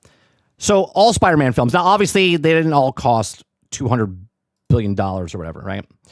The budget here was $139 million, and it ended up making $800 million. This is the original Spider-Man in 2002. Okay. Then we have Spider-Man 2, budget of $200 million back then, and it made $788 million worldwide. Okay. This probably made just a little bit of money. Spider-Man 3, $258 million budget, $887 million. Then you have Amazing Spider-Man, which is $230 million, $758. Then you have The Amazing Spider-Man 2. The budget was around $200 million, if I'm not mistaken, and it's got $716 million. Then you have Spider-Man Homecoming, $175 million budget, and made $880 million. Now, you got to remember, this also came out during the peak of what was happening, okay? And it didn't break $1 billion. It didn't break $1 billion. Spider-Man No Way Home, budget, okay, I forget what the budget of this one was, but it made $1.9 billion. Very profitable. Very, very profitable, okay? Far From Home, $160 million budget, okay? $1.1 billion. If this movie, the next movie, makes this, it's not going to be successful, right? Because they're way above this, right? 275 plus the $200 million, 400, right? If it makes 1.1 billion, there's only been 2 Spider-Man films, which has been the last 2, right? Which is No Way Home and Far From Home, that made over $1 billion, right? The first one didn't make it. 880. So this is the biggest budget that this Spider-Man has seen, and it needs to make the most. So if it falls short, if it makes what 1 and 2 made, it's not going to make, 1 and 3 made, it's not going to make it. If it makes what 2 made, No Way Home, that's when people are like, holy shit, that's very successful. And look, I hope it does. I hope it becomes successful.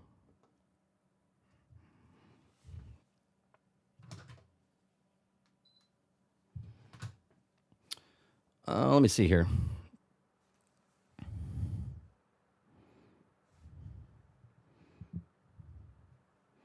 Craig says, let's talk about the Fox McCloud in the new Super Mario movie. I don't even know what you're talking about. I didn't even see the trailer. Did they show something? I haven't seen a new trailer, though, so. When did Sony ever file for bankruptcy? It was like back in 2011, 2012. They were actually they were going to actually be up for sale, and they sold off stuff. I think it was 2011, 2012. Don't quote me on that, baby B. There was rumors and stuff that Apple was going to pick them up, but what Sony did instead was they sold off a bit of assets. One of the assets they had to sell off was the marketing rights for Spider-Man, like toys and all that other stuff. They sold it back to Marvel to make some money.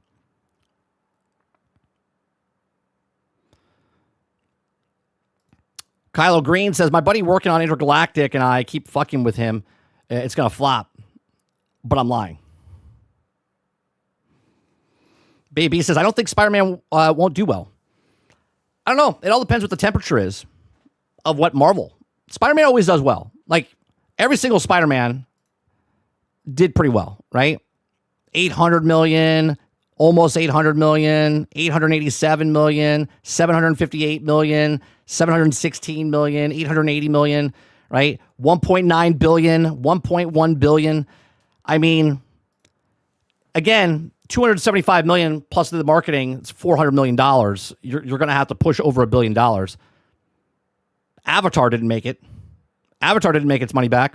What was Avatar's budget?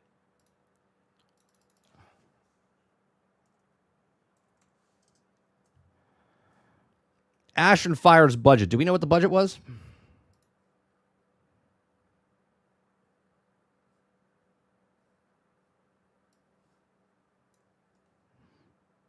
Let's see.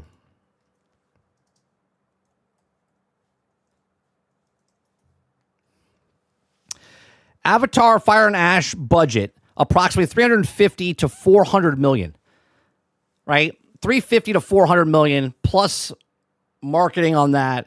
It had to make 1.5 billion, and I think it just fell short of 1.5. It had to make 1.6. Yeah, it made 1.485.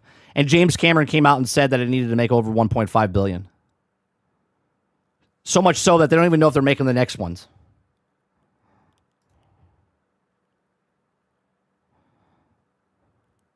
The trailer records are all PR spin? Sure. I mean, that's why numbers are important, though, baby, right? When numbers are good, they advertise it, don't they? They're doing all the thing of what's the most watched trailer of all time type of thing. This is why greater than less than. This is why we look at the Steam numbers. This is why we look at other numbers. See, when it's good, it attracts other people. They're like, oh, people like the trailers. People like the trailers, so it must be good. Then they show the next trailer, and we'll see if the interest stays the same or if it's equal to. Right? Remember, Marathon, when it first got shown, was high numbers. Then the next trailer, then the next trailer, then the next thing, then the art stuff happened, then the thing happened, then it got delayed. And then you look at the interest of Marathon over time, it diminished. Aku says, we want 10 million copies sold, sells 3 to 4. That's underperforming. Their output for money is exceeding their input significantly right now. Sinner says, I think Spider-Man will do very well just off the strength of the trailer view numbers. I don't know, Sinners. It all depends. If the next trailer, we'll see this, right? If the next trailer comes out, does the same, if not better or close to it, then I would agree with you. If the next trailer comes out and it drops dramatically, that tells you that the people that watched the first trailer are not interested.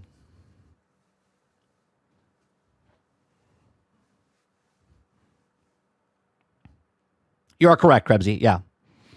Craig says, let's be real. Spider-Man Brand New Day needs to be a hit in order for Doomsday to be successful because I'm watching Dune 3 and skip the Marvel bloat. I would agree with you. This is why I say it all depends what the temperature is, Craig, right? Like, it all depends what it is. If Spider-Man comes out and people want to see, because the last Marvel movie, was it not Fantastic Four? That didn't make money. It failed at the box office. I thought it was pretty good, right? It wasn't fantastic. No pun intended. Okay. But it was okay.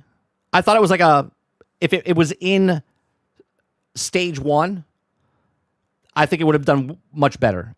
But because it's so many years later, it's like, whatever. If Spider-Man comes out and does very well, Doomsday will probably do very well. Even though they're not really like coordinated, connected perfectly, they still have the Punisher, they still have Hulk, they still have a bunch of people they're showing in there.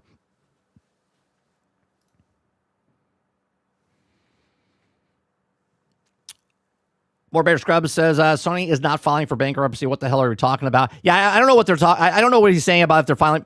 Maybe behind the scenes they are, but I don't think they're filing for bankruptcy.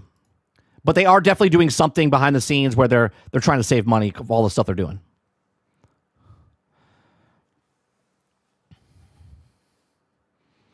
Let's see.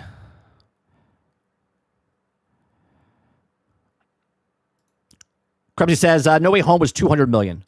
$200 million for No Way Home, so that means 1.9. That's phenomenal. Phenomenal. They almost made, because if it was 200, they needed to make about 7 to 8, so they made a lot of money on that one, man.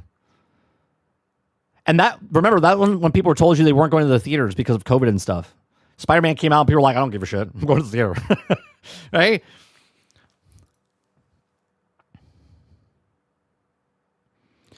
Kyle says, right.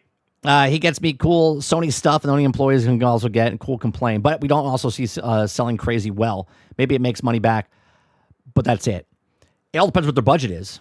If the budget goes over budget, if they go over budget, and people on PlayStation are not buying that game right off the bat, you know. Let's see. Eclipse says there's no way it's going to beat that Tobey Maguire being in that movie. Made it big. The memory barriers are strong. That's true, because that game had so many, that movie had so many different cameos in it.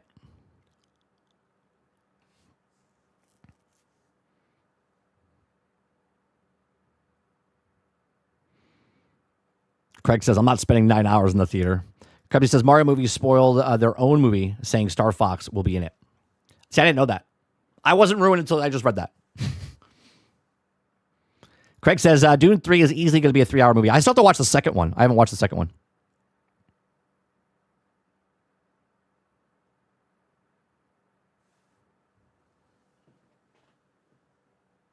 Baby says MCU is like 6+ years beyond the prime. It's crazy decline. The problem is, I don't think they if they did a different business plan for what the MCU was, like Shang-Chi and all those movies were terrible. Black Widow was terrible. They were terrible. Okay. They weren't up to the standard for what it was, and everyone's like, "Oh well, you know, they have to build a character. They still haven't. Where's the other characters? Where's the buildup of these characters they brought in for the next thing? Where's the Eternals 2? Where's Shang-Chi 2? Where's all of these things? Right? They didn't do it, and because they made the movies they wanted to make instead of making the good movies, it suffered the brand, and that just proved to Disney and everybody else it doesn't matter how big your brand is, the customers can make or break you.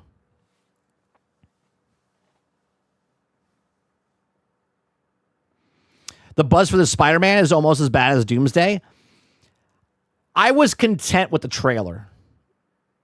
I saw enough, and I was like, all right, I'll go see it. But I don't want to see any more. If I see more, they might ruin it for themselves.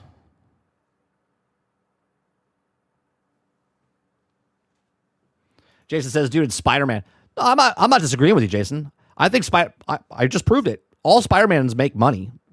There's never been one that failed. Even the worst one still made money. The question is, will it make the $1 billion it needs? You know, the 1.2 billion, 1.3 billion.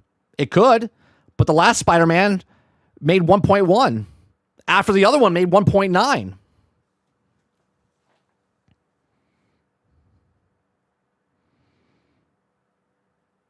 Mario movie will make $2 billion. Probably. Well, what did the last one make? What did the last one make for the Mario made 1.3 billion? I will say this one will make like 1.7, 1.8. It'll make more than this one, the last one. The last one made 1.3. The second movie will make more.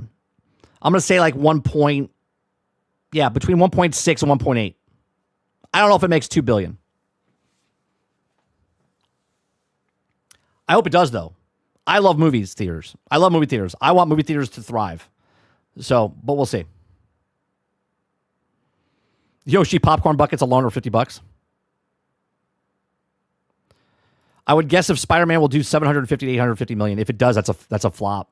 It's a flop. It won't make its money back.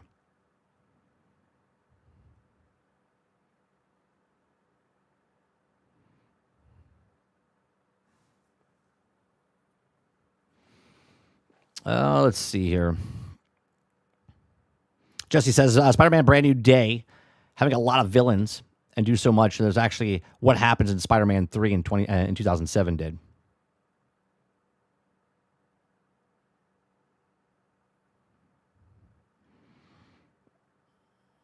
Let's see what else. Baby says, yeah, Dune is likely going to kill Doomsday, especially with their lock on IMAX.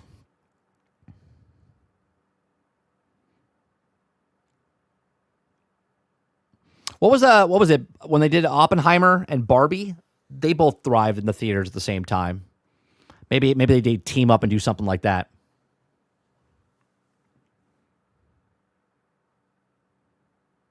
Pone says the budget is the budget until it is the budget.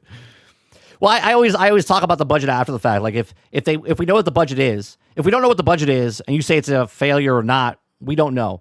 But if you know the budget, like if we don't know the budget for Marathon, right? Rumors are it's 200, 250. If it's not 200 million and let's say 100 million, 130 million, well then Marathon's successful. But if it's 200 million or 250 million, well then Marathon's not successful. You know what I mean? So unless we actually know a number that's official, we can't tell you if the game is, a failure or not a failure, regardless if people bought it or not. Unless you know the budget, you don't know if it's truly a failure or not. Did you guys see the new Harry Potter trailer for HBO that comes out in Christmas? I don't know about it. It's interesting. It looks good. I just can't get over the Black Snape. It just completely changes everything. Like the character, it's just like, what are we doing? You got to fundamentally change the story of him. Aku says 30 behind the scenes, they're trying to avoid filing, hence the money moving all over the place. Yeah, but Aku, do you have something? I don't mind the putting stuff out there, but do you have something? I know what we read yesterday. I saw what we saw, right? About all these things happening, and I can assume that something's happening behind the scenes. But I can't tell you that they're filing for bankruptcy or they're trying to stop filing for bankruptcy because of this. I don't know their books. So I can't tell you in any way, shape, or form if that's factual or not. We could speculate all day.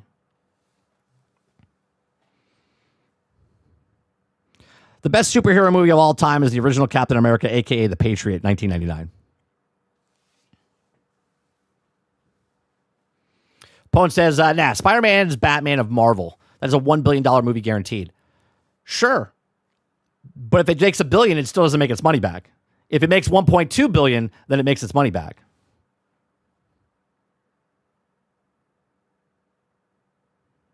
Pone says, I'm a Harry Potter mega fan. I don't know if I can handle this today.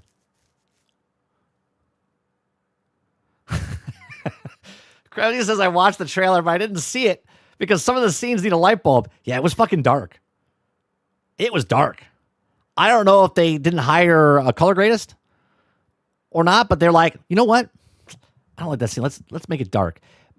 Maybe they were trying to hide the fact that Snape was black. I don't know.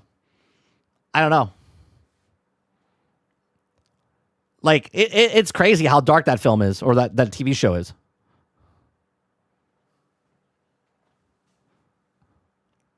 Zack Snyder made the trailer. Yeah, it's fucking dark, man. Not dark like spooky. Like, dark you can't see. It's like, put a fucking light on. Turn a light on. The clip says, well, just to think it's crazy that Sony has not come out and said if it was successful, everything else does. Why not the game of the company you spend $1.4 billion? Right. Pone says, I think if they also use the old Harry Potter, it's also going to be tough not to compare it to the old. Oh, of course. Of course. First of all, I don't think they should have redid it. Just like I don't think they should do Star Wars. Just like I don't think they should do Back to the Future. Like, don't touch these things. Like, you can go watch them. You go watch the old stuff.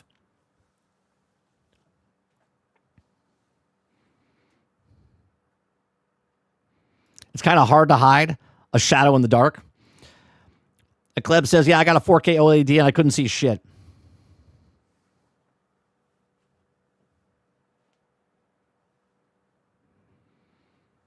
Yeah, I think I was watching the trailer. And I was like, oh, this actually looks pretty good. Right? One, I don't like that it's a series instead of a movie, because in series, they just kind of like to, and everyone's like, oh, it'd be closer to the book. Sure.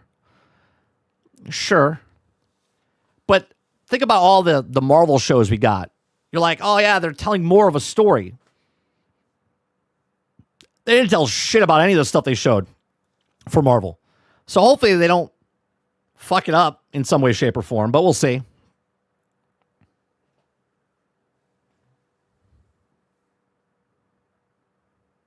Just Enough says Xbox and ponies almost exist in harmony in this chat. Well, I try Just Enough because I'm not a fanboy of either. I just so happen to have an Xbox that I play on, but I don't talk about the companies in a fanboy fashion. I talk about it from a business perspective, right? We try. I mean, look at Travis. I bring up Travis because, you know, why is my phone vibrating? What's happening right now? Say what you want about Travis, right? Travis has got, you know, some harsh takes. He's been with us, almost 3 years in this channel. And Travis has changed a lot. Not to say he's like grown up or anything like that. What I'm saying is when he first came in, if Travis is still here, he can admit to this, right? He thought I was one way because that's what it was, right? 3.5, right? And then he realized that I'm not like that. And hopefully that's the way we put our community where, look, if you want to be a fanboy of something, cool. We're going to make fun of you. If you want to be a fanboy of that, we're going to make fun of you. I make fun of myself. We make fun of each other. That's what like friends do, right?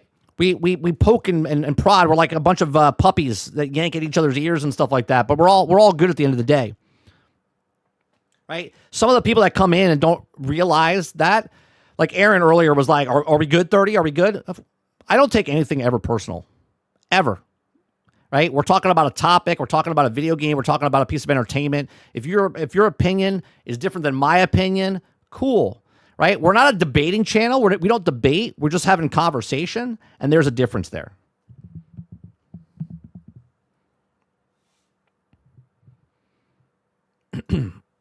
Ollie G, into house director, is directing the new Harry Potter. Eclipse says, I mean, if you think it looks good, do I have to complain about Snape? Yeah. But if they do it right, I don't care. Agreed. It's just, they could have changed literally anybody else. Right, Eclipse? They could have changed anybody else. They could have made Hermione black, right? But the problem with Snape is his backstory. And because from the books, if they're so correct with the books, they're already fucking it up because of the description of what Snape is in the books, right? So also there's things that happen in the book that putting him as a black man, you're like, holy shit, that just changes a lot of things. And some people are like, it doesn't really matter, but it does. Right, it does. That's why people like the books and stuff like that, because of how descriptive she was with the characters. This is why people like Lord of the Rings. How descriptive he is of the baker or the person a character off to the side. Very hung from a tree. You know what I'm saying, Mo? Like, there's just something like you could have changed anybody, but they changed Snape, which is just weird. Yeah. They cast Black Snape. Why not? I mean, I get it. Look, it's going to happen. They want to put, what's the guy that played the bad guy? Esposito. There's rumors that he's going to be playing like Professor X or, Magneto or whatever, right? If that happens, they have to fundamentally change the backstory, right? You have to fundamentally change the backstory. Magneto's backstory is part of the concentration camp, right? He's Jewish. Like, there's backstory there. You can't just say, oh yeah, we're gonna swap him and be like, it's no big deal, right? The reason people are so attached to characters and stuff is because of certain things. There's weight behind it. There's something about it, right? So when you just willy-nilly just change people, you're like, well, wait a minute, hold on a second. Right? It has a whole new layer now, Krebsy. It's like, why? And this is why people that are fans of certain things get upset. They're like, did anyone read the books? Did anybody understand what the lore is for these things to change something like that? It has a completely different meaning across the thing. And the people that kind of defend this, the trash knights, as we call them here, they just hand wave the stuff and be like, oh, it's not a big deal. It's just a video game. It's just a book. It's just a comic book. It's just a movie. Fuck you. The reason that that movie, that comic book, the video game succeeded is because there was weight and story behind it, and we liked what the story was. If you didn't like that story, but now you like the story because they changed something from it, that's wrong. That's why the reason they're $1 billion industry is because of what the story was. So when it doesn't make as much money or fails because they changed something, guess what? That's on you because you changed something fundamental. It's just stupid. Yeah, they just ignore it completely. They just won't put that story in the series. They won't talk about, what happened to them or anything like that.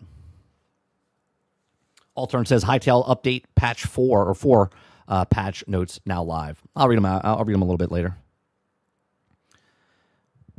I hate people that come in after the fact when a fan base is already made, and then all of a sudden it gets changed to something else, and the people that liked it first were the bad guys. Here's the thing. If it comes out and it's written really well, right? Really well, and people like it, cool. But if it's not written well, and then all of a sudden the story switches and then people just don't like Black Snape, well, if it fails, is that on us or is that on them?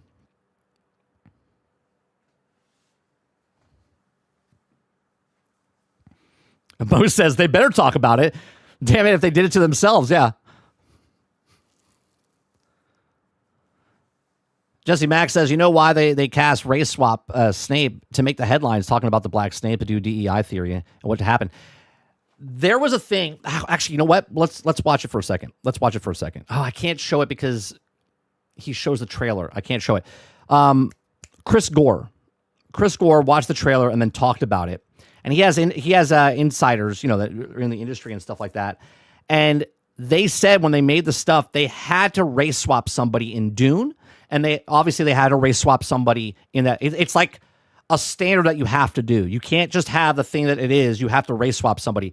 So in Dune, I forget the character they swapped because I haven't seen it. I think it was I think he said it was the priest or doctor or something like that. I forget which one it was. And he said it's a fundamental thing in Hollywood. You have to swap somebody, otherwise they won't okay it. So this is the reason they did it, right? And you're absolutely correct. They probably picked that one specifically because it would make headlines and make a whole hoopla type of stuff.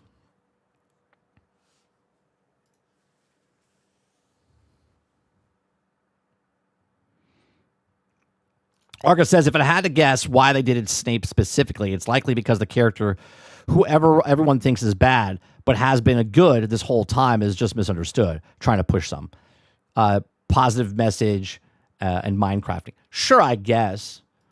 But isn't that a little weird, though, Argus? Because if you're introducing this to a whole new audience, right? Because obviously everyone's grown up that read the books, and there's still people that are reading the books for the first time. They know who Snape is. The brand new audience doesn't know who Snape is, so now this is the new Snape. We always talk about this when I've said this before on my stream. Wouldn't it be really cruel if, when my son, growing up, I was only listening to Weird Al Yankovic songs, right? And even though Weird Al Yankovic makes parody songs, right? Like Eat It, right? I'm Fat and stuff like that, right? And I make him listen to that. And now he thinks that's the original song. He doesn't know any better, right? Because I let him listen to that first. So he thinks I'm Fat is the original song. So then I make him listen to Michael Jackson. And he says, I'm bad. And he's like, oh, wow, this sounds a lot like I'm Fat. Did he copy it? No, I could be like, no, it's the opposite way around.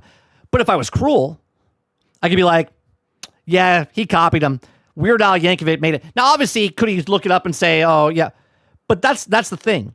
If you teach somebody, if you condition somebody to something and then show them the other thing, they're going to be like, that's fucking weird, right? But that's what they're doing now. They're changing it because they don't want people to know about the old stuff. They want people to know about the new stuff only. Change it. Make it different. And then if you don't like it, you're the problem. You're sexist. You're racist. You're misogynistic. You're all the stuff. Instead of, well, I'm just a fan and I like the old stuff better. And people are like, well, it doesn't affect you. Sure, it doesn't affect me. I can not watch the new stuff and just watch the old stuff. But at the end of the day, you still didn't stick with the lore, which made the thing popular in the first place.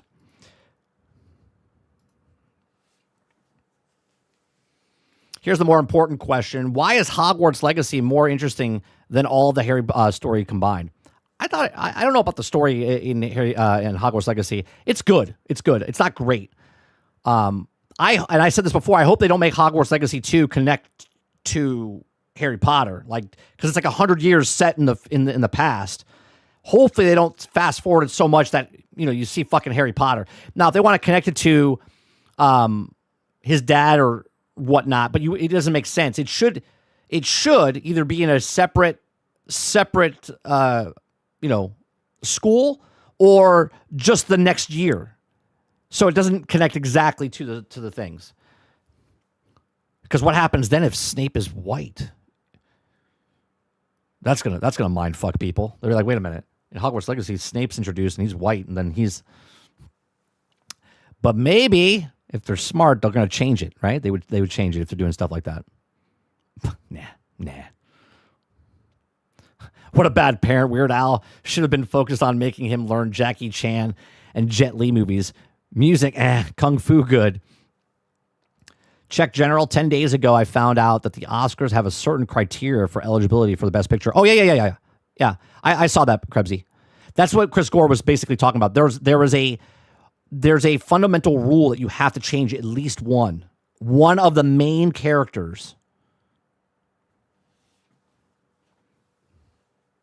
And there was a gentleman that he interviewed like a month and a half ago that also said that he left Hollywood because of it, because they were doing certain things.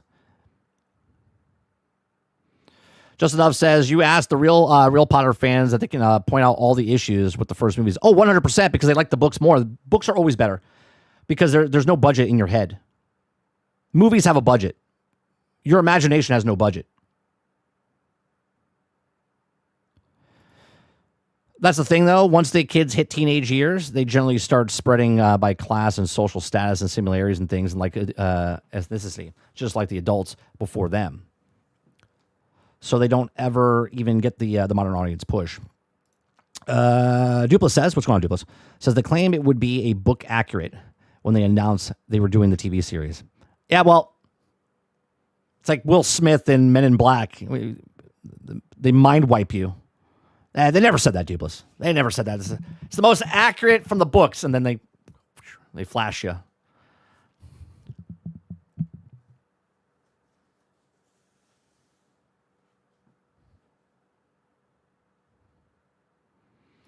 Jesse Mack says nobody wants to do a recast of Alan Rickman as Snape. I think they were afraid of doing that. You don't think they want it? So wait a minute. You're like, they were afraid to cast another white dude as Snape, so they're like, you know what? We put a black dude in place because we don't want to replace him. Like, that seems a little worse, doesn't it?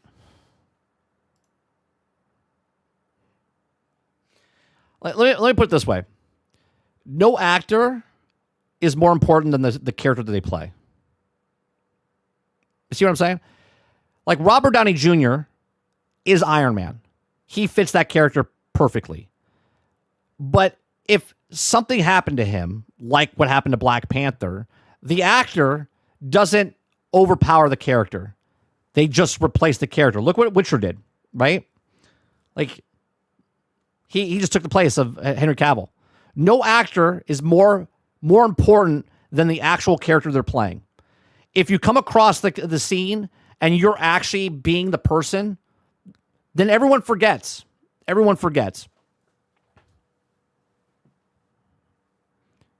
When you race swap, though, it's a little different because you're changing the fundamental physical attributes. Hence why there's casting in movies and stuff. Aku says 30. I'm 5 minutes behind. and coming your current. But Doomsday, they should have used Robert Downey Jr. as blackface as a swap for Doctor Doom. Yeah, they should have taken Robert Downey Jr.'s character from Tropic Thunder and made him Doom. Yeah. Argus says they swapped will have more negative impact than the positive one. It's just the nature of it. Yeah, we'll see. If it comes out and it's not very successful, they'll blame us. Don't worry about it. I'm going through the Stormlight archive right now. Not reading the listings, but man, is it a great series. I'm on the second book of the series. Dupa says there are plenty of white actors that could have do Snape. 100%. 100%. What's the dude from the new Star Wars? He looks like Snape, Adam Driver. Yeah, I saw a picture that they did online that they played, or they did with AI or whatever. I saw that.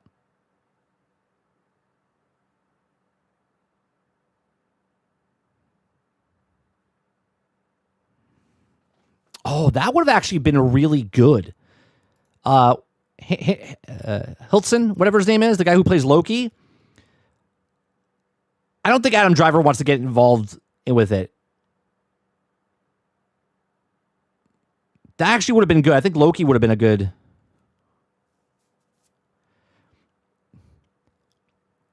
Mo says, couldn't they do whiteface? I mean, I guess they could. They even went a little deeper. Black Snape has dreads. He has dreads. They didn't want to give him the Prince Pimp look with the straight hair. I mean,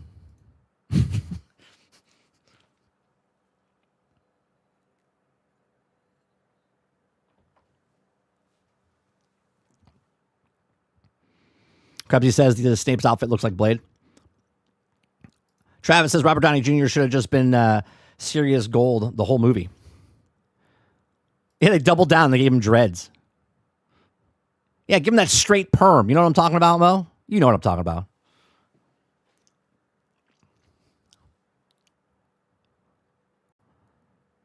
Yeah, see? You know what I'm talking about. Yeah, you had one of those perms back in the day. Mo, I picture you back in the day. I don't think you ever got I wouldn't picture you as a perm guy, but I would think you would have the Kid and Play. Like back in the day, you would have that straight fade going up like this tall, flat top. I could picture you back in the day like that.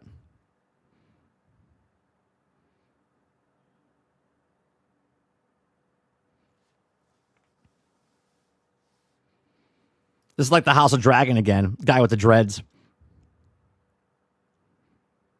You had a low top? See what I'm saying? I can picture Mo with the low top type of stuff.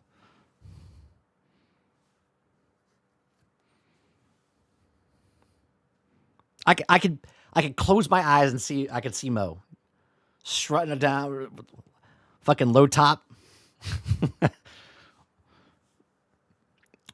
Also had a Jerry curl and S curls. Oh man, you were in.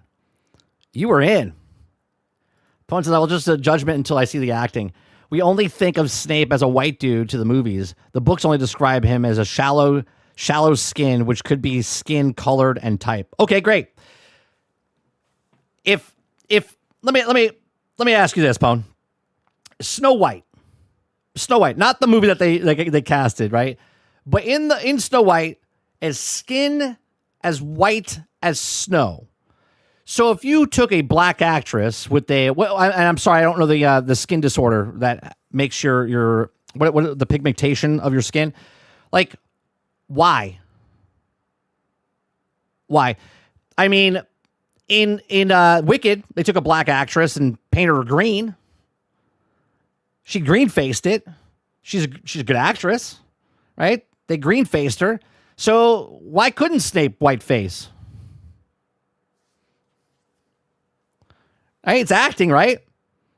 If he's a great actor, fantastic.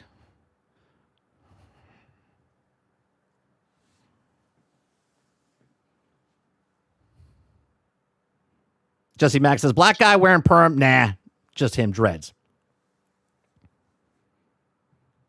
Yeah, it's clear as white. Yeah, but what I'm saying is when the skin is sallow skin. Look up the definition. Does he look like he has sallow skin? Does he look like it? I don't think so. Yeah, you know what I mean? Mr. Z says, 30, did you see the archery game hack in Crimson Desert? I have not. I haven't looked up. When I tell you this, Z, I've tried to stay away from all Crimson Desert stuff. The only Crimson Desert stuff I watch is like an essay of how people are talking about it. I don't watch the tips or tricks or anything like that. Like, this is the reason I'm enjoying the game so much, because I'm literally I'm in it, dude. I'm in it. Like, I watched. I know this doesn't do any justice for it. Let me show you. Last night I posted. Yeah, just let me open that a tab. Right, it didn't take long. It took maybe like 30 minutes, 40 minutes, or whatever. Like, right, last night I was watching the NPCs build this house. Right before I took this picture, the house was like, it had no roof or anything, right? And then it got to like 81%, and then boom, it like popped up the roof. And then shortly after this, it hit like 95%, and boom, it was done. It had the things went away, the roof got complete. You walk into the house, it's all. I was just mind boggled by that. I was just like, now I know it's scripted and it's in the thing, but it's still cool to me to see like the guys that you send there working, and they're hammering away and bringing in supplies and doing the stuff, right? So I'm not looking up anything, man. I'm literally engulfed into this game.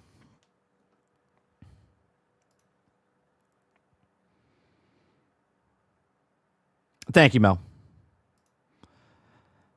Describe him as sallow, pale, yellowish skin, long hooked nose, long greasy hair, and tall. Yeah, that whole description's completely gone. It's kind of a joke, but I won. My strategy, Z, was I was just going to pick on one side and randomly, hopefully it shows up on that side more than the other. That's basically what I was doing. Argus says, I just killed a boss in the quarry last night. Finally. Got beefed up. Enjoy to take him down, Drill Boy. See, I want to ask how you beat him, but I don't want you to tell, because then it might ruin it for other people, right? Because I really want people to experience these things for yourself. Like, let me ask you this, Argus. When you did it and you beat it, were you like, bro, that wasn't that hard? Because when I first got there, I was getting my ass kicked. But then after I learned the last boss I fought, I was like, well, let me try the same type of situation. And I did that, and I was like, oh, yeah, it's not as hard as people say. And here's the thing. They don't need to make the bosses easier. You just need to get more health. Because you can get health and keep eating your health. There's elixirs that make you stronger. There's elemental stuff you can put on your weapons down the road. There's different things that you can put on your weapons. You can revive yourself with 30% of health. You can revive yourself with 100% of health. Right? There's so many different things the way you could do stuff in that game that I don't think they should weaken the bosses in any way, shape, or form. Because you can brute force it. It's not like if you die, you got to start all over again. There's so many things that you can do to mitigate that to just beat them. Let's go on first. He says, damn you, 30. I started playing because of you. Now I can't stop. Crimson Desert. It's got its claws in you. You're welcome. You're welcome. Now tell me this first. Tell me this, right? I don't know if you've read any of the articles or anything like that. And chat, if you're here, this is a morning live show. I have nothing scripted. I go over news stories. We go down rabbit holes all the time. That's why one of the markers, one of the emotes is Alice in Wonderland. Okay, like we bounce out topics all the time in here. So if you guys like that, hit that like button, hit the subscribe button. It's just an interactive show, right? It's getting you through a couple hours of your day or whatnot. So first, let me ask you: when you hear someone say there's nothing to do in the game, what is the first thought to your head? You're like, are they playing? In my head, I'm like, this fucking guy writing this article didn't play the game. He's not playing the same game I'm playing. He's not describing the same game that I'm playing. Right? Like what are they doing that people are like, yeah, this game is garbage? Like, what are you doing in the game that you think this game is garbage? I was scrolling I was scrolling through Twitter. You know what? I'm gonna get you guys. I'm gonna let you. Hold on. Let me find them.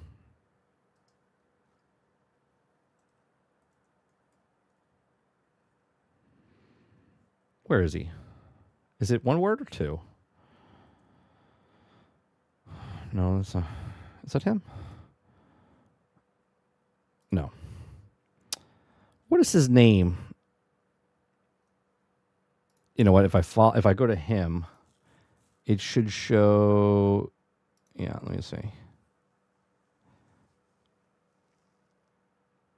Give me one second. I'm trying to find a content creator.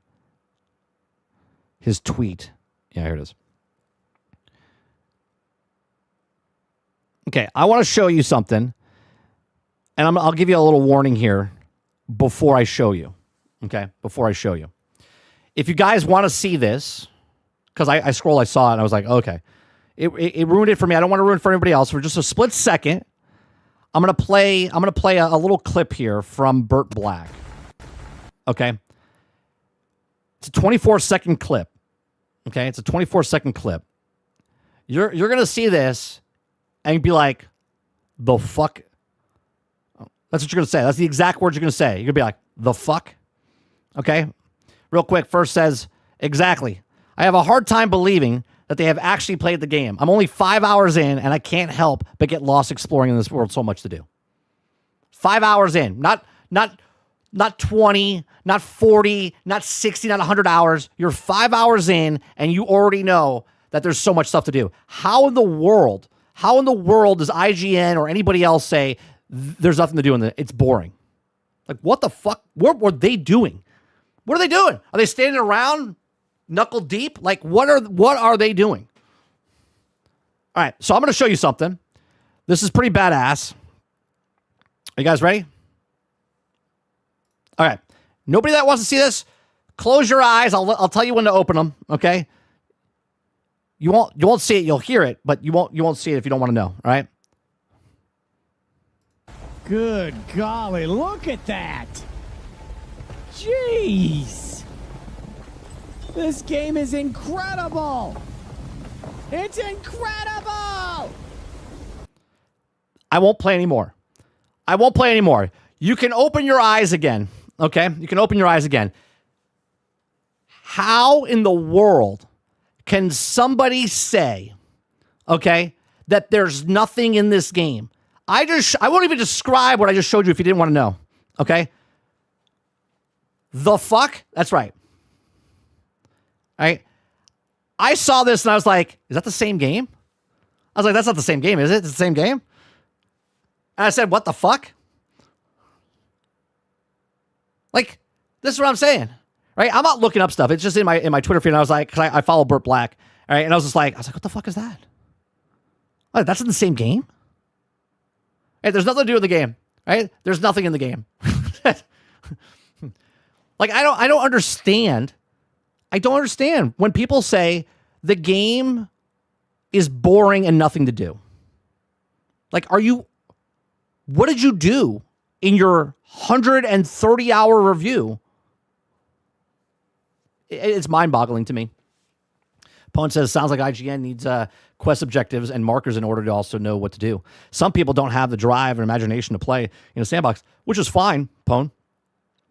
I would love IGN to come out and say, we didn't review the game because nobody on the staff wanted to play it.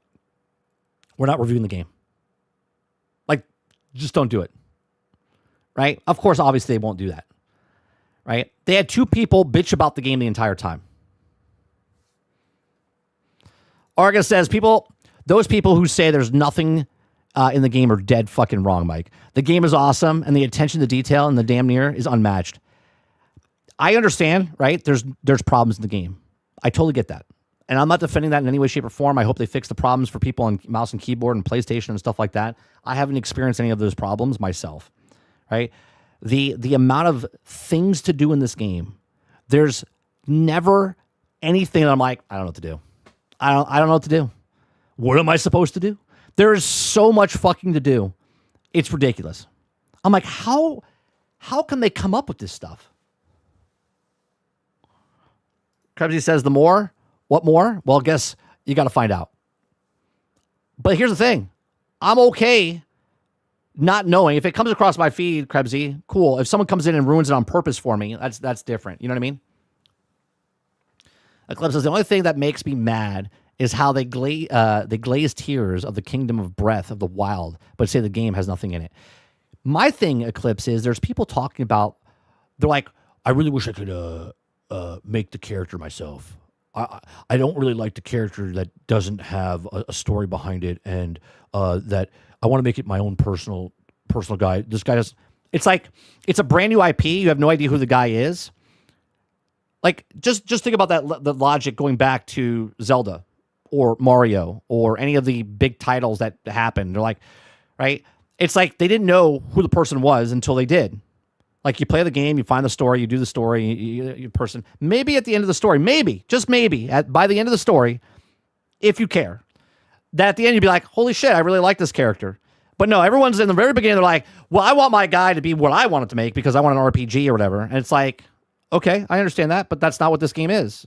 He doesn't talk. He does, but he doesn't talk, just like other games where the protagonist didn't talk. Didn't talk at all. He talks. Not everything has to be the same, right? They've borrowed a lot of stuff from other games. A lot of stuff from other games. Even the bad stuff.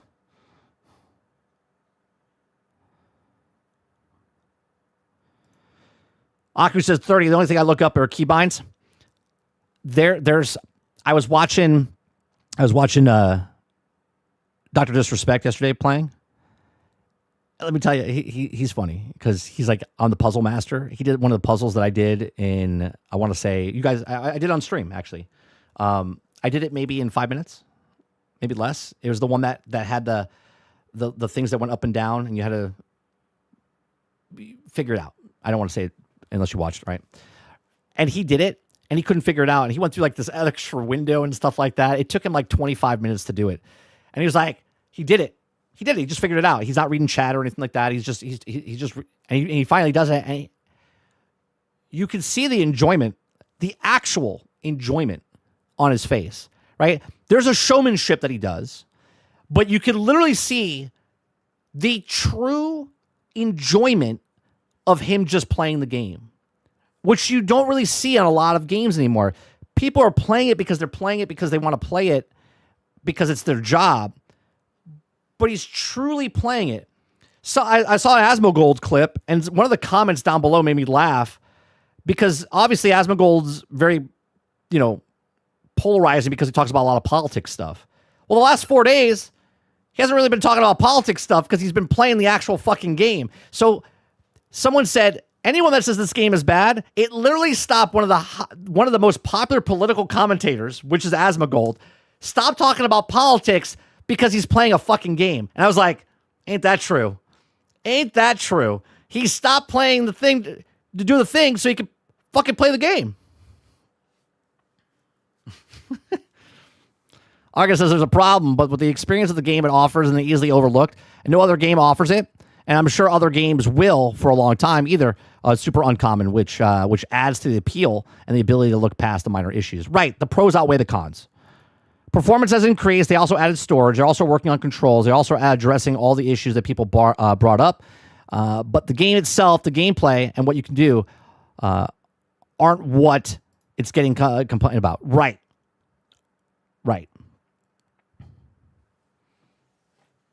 It's funny to see because a lot of the people that are playing it are below chapter-wise of what I see. If someone's above, I try not to watch them because I don't want to get ruined by them. Which is always the downside of playing a single player game, especially this one. This is going to be very interesting to see. The more people play it, the more things that like this happen, and you're like, what the hell? It's so good. Just Enough says so. Basically, it's a Bethesda game. Yeah, good and bad. Yeah, there's not really glitches. I've never seen a lot of people posting glitches, right? like there was the poor quality of PlayStation and stuff like that, but I haven't seen a lot of clips of people like glitching out or breaking. So I don't know if the game is broke that way. It's more people complaining about the control schemes and stuff like that because they don't want to get used to it because every game now is the same.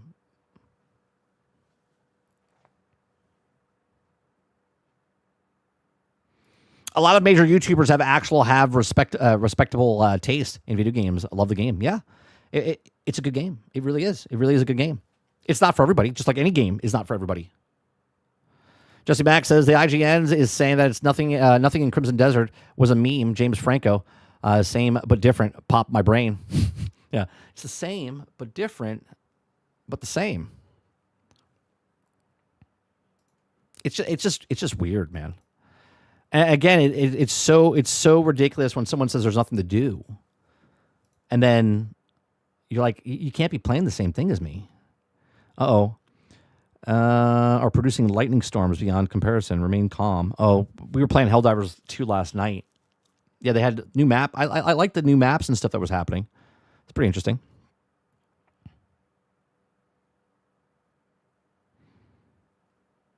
What is this? The focus, heal, punish, there's also her. There's also weird stuff in the game. Researchers have developed a wearable device that blends up to 8 senses in real time to match you see in VR, making virtual environments feel more immersive than ever before. Okay, we'll throw that in the good old submit stories.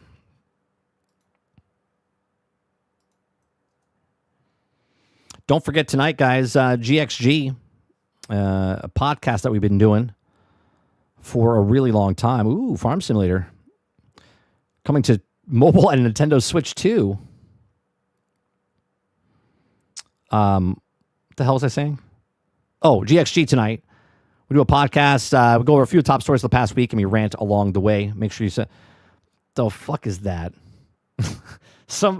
Dave posted something when it comes to desert riding on an animal. Jesus Christ, there's so much stuff. Hightail, update 4, 500 new blocks. Bro. Let's talk about this for just a second. Okay. I don't know if you guys saw or heard about the Minecraft update this past weekend where they decided to show baby mobs. That was their biggest push, right? Minecraft's got baby mobs. 10 weeks. It's been out for 10 weeks. Okay. Features and headline updates. Hightail. Around 500 new blocks have been added. About half of these can be crafted, and the other half are available via creative inventory, new additions included. Complete limestone, slate, chalk, cool magma block sets. Stairs, half slabs, rock, cloth, smooth clay, and dirt block sets. Gravel, half slabs, existing rock types.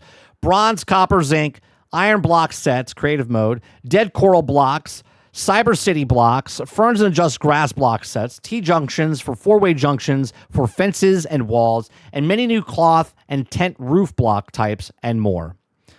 They got proximity voice chat, which Minecraft still doesn't have. Okay.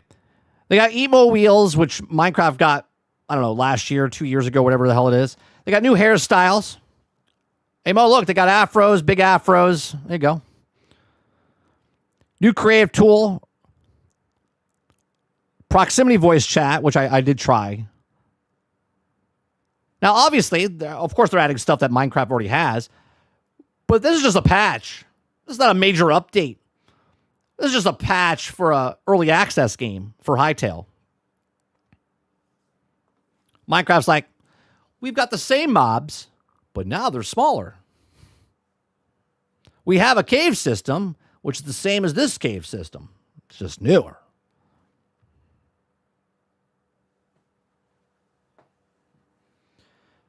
Just Enough says Starship Troopers got a major update not too long ago. The new game or the old game with the update? Is it stable now? Is my Xbox still going to crash? That's the real question, Just Enough. Is my Xbox going to crash still? That's the real question.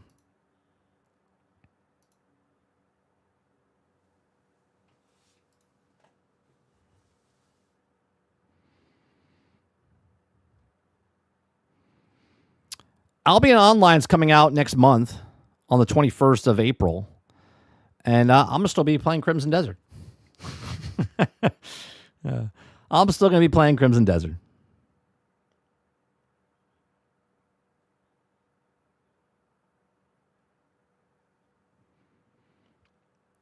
Let's see.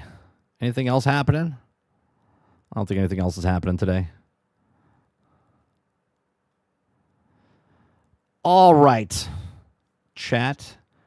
That's going to do it for me this morning.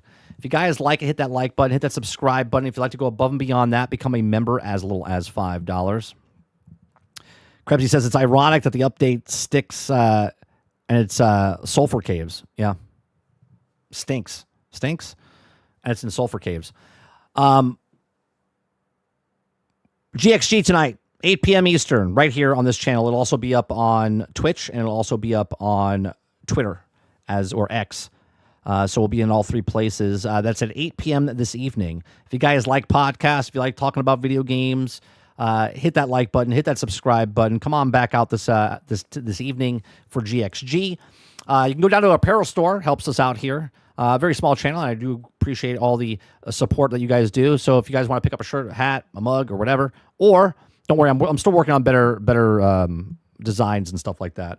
You can pick up the plan's a plan until it's not a plan. You can also support with music. If you guys like the music that we play on here, I've written all of them, and they're created by AI, the music itself.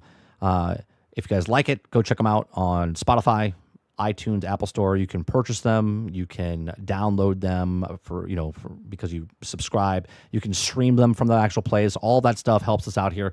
Appreciate it very much. You guys have a great rest of your day, afternoon, or evening, and I'll see you guys on the next one. Peace.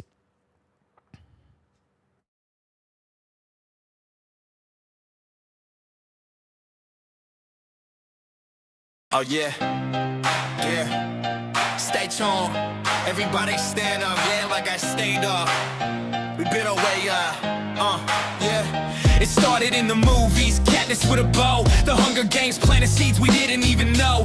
Kids on Minecraft servers built a game to survive. Chest spawns in the center, only one walks out alive. Blocks turn to bullets, squares in the skies. A new way to play, a new way to rise. From mods to modes, the idea caught fire. One winner standing, that's all we require. Battle Royale, the good, the bad, the craze. You rewrote the rules, you changed the arcade. From hunger in the mines to parachutes that fall. Now every game dreams they could have it all. Battle Royale, the good, the bad, the craze. You rewrote the rules, you changed the arcade. From hunger in the mines to parachutes that fall. Now every game dreams they could have it all. PUBG made the drop, Fortnite built the stage. Apex brought the speed, Warzone brought the rage. Even Tetris tried it, stacking lines to survive. Now every dev out here thinks BR keeps them alive. The thrills in the circle, the storm closing in. The heartbreak of second, the glory of win. But for every highlight, a burnout waits. Too many clones, can't seal a game's fate. Battle Royale, the good, the bad, the craze. You rewrote the rules, you changed the arcade. From hunger in the mines to parachutes that fall. Now every game dreams they could have it all. Battle Royale, the good, the bad, the craze. You rewrote the rules, you changed the arcade. From hunger in the mines to parachutes that fall. Now every game dreams they could have it all. Some games lost their soul, chasing that crown, built the BR mode. Watch their fans walk out. It's not just the mode, it's the magic, the fight. You can't fake the fire, that first late night. From blocks to battlegrounds, from bows to battle sounds. It started as a spark, now it owns the charts. The good is the rush, the bad is the grind. But there's no denying you changed the times.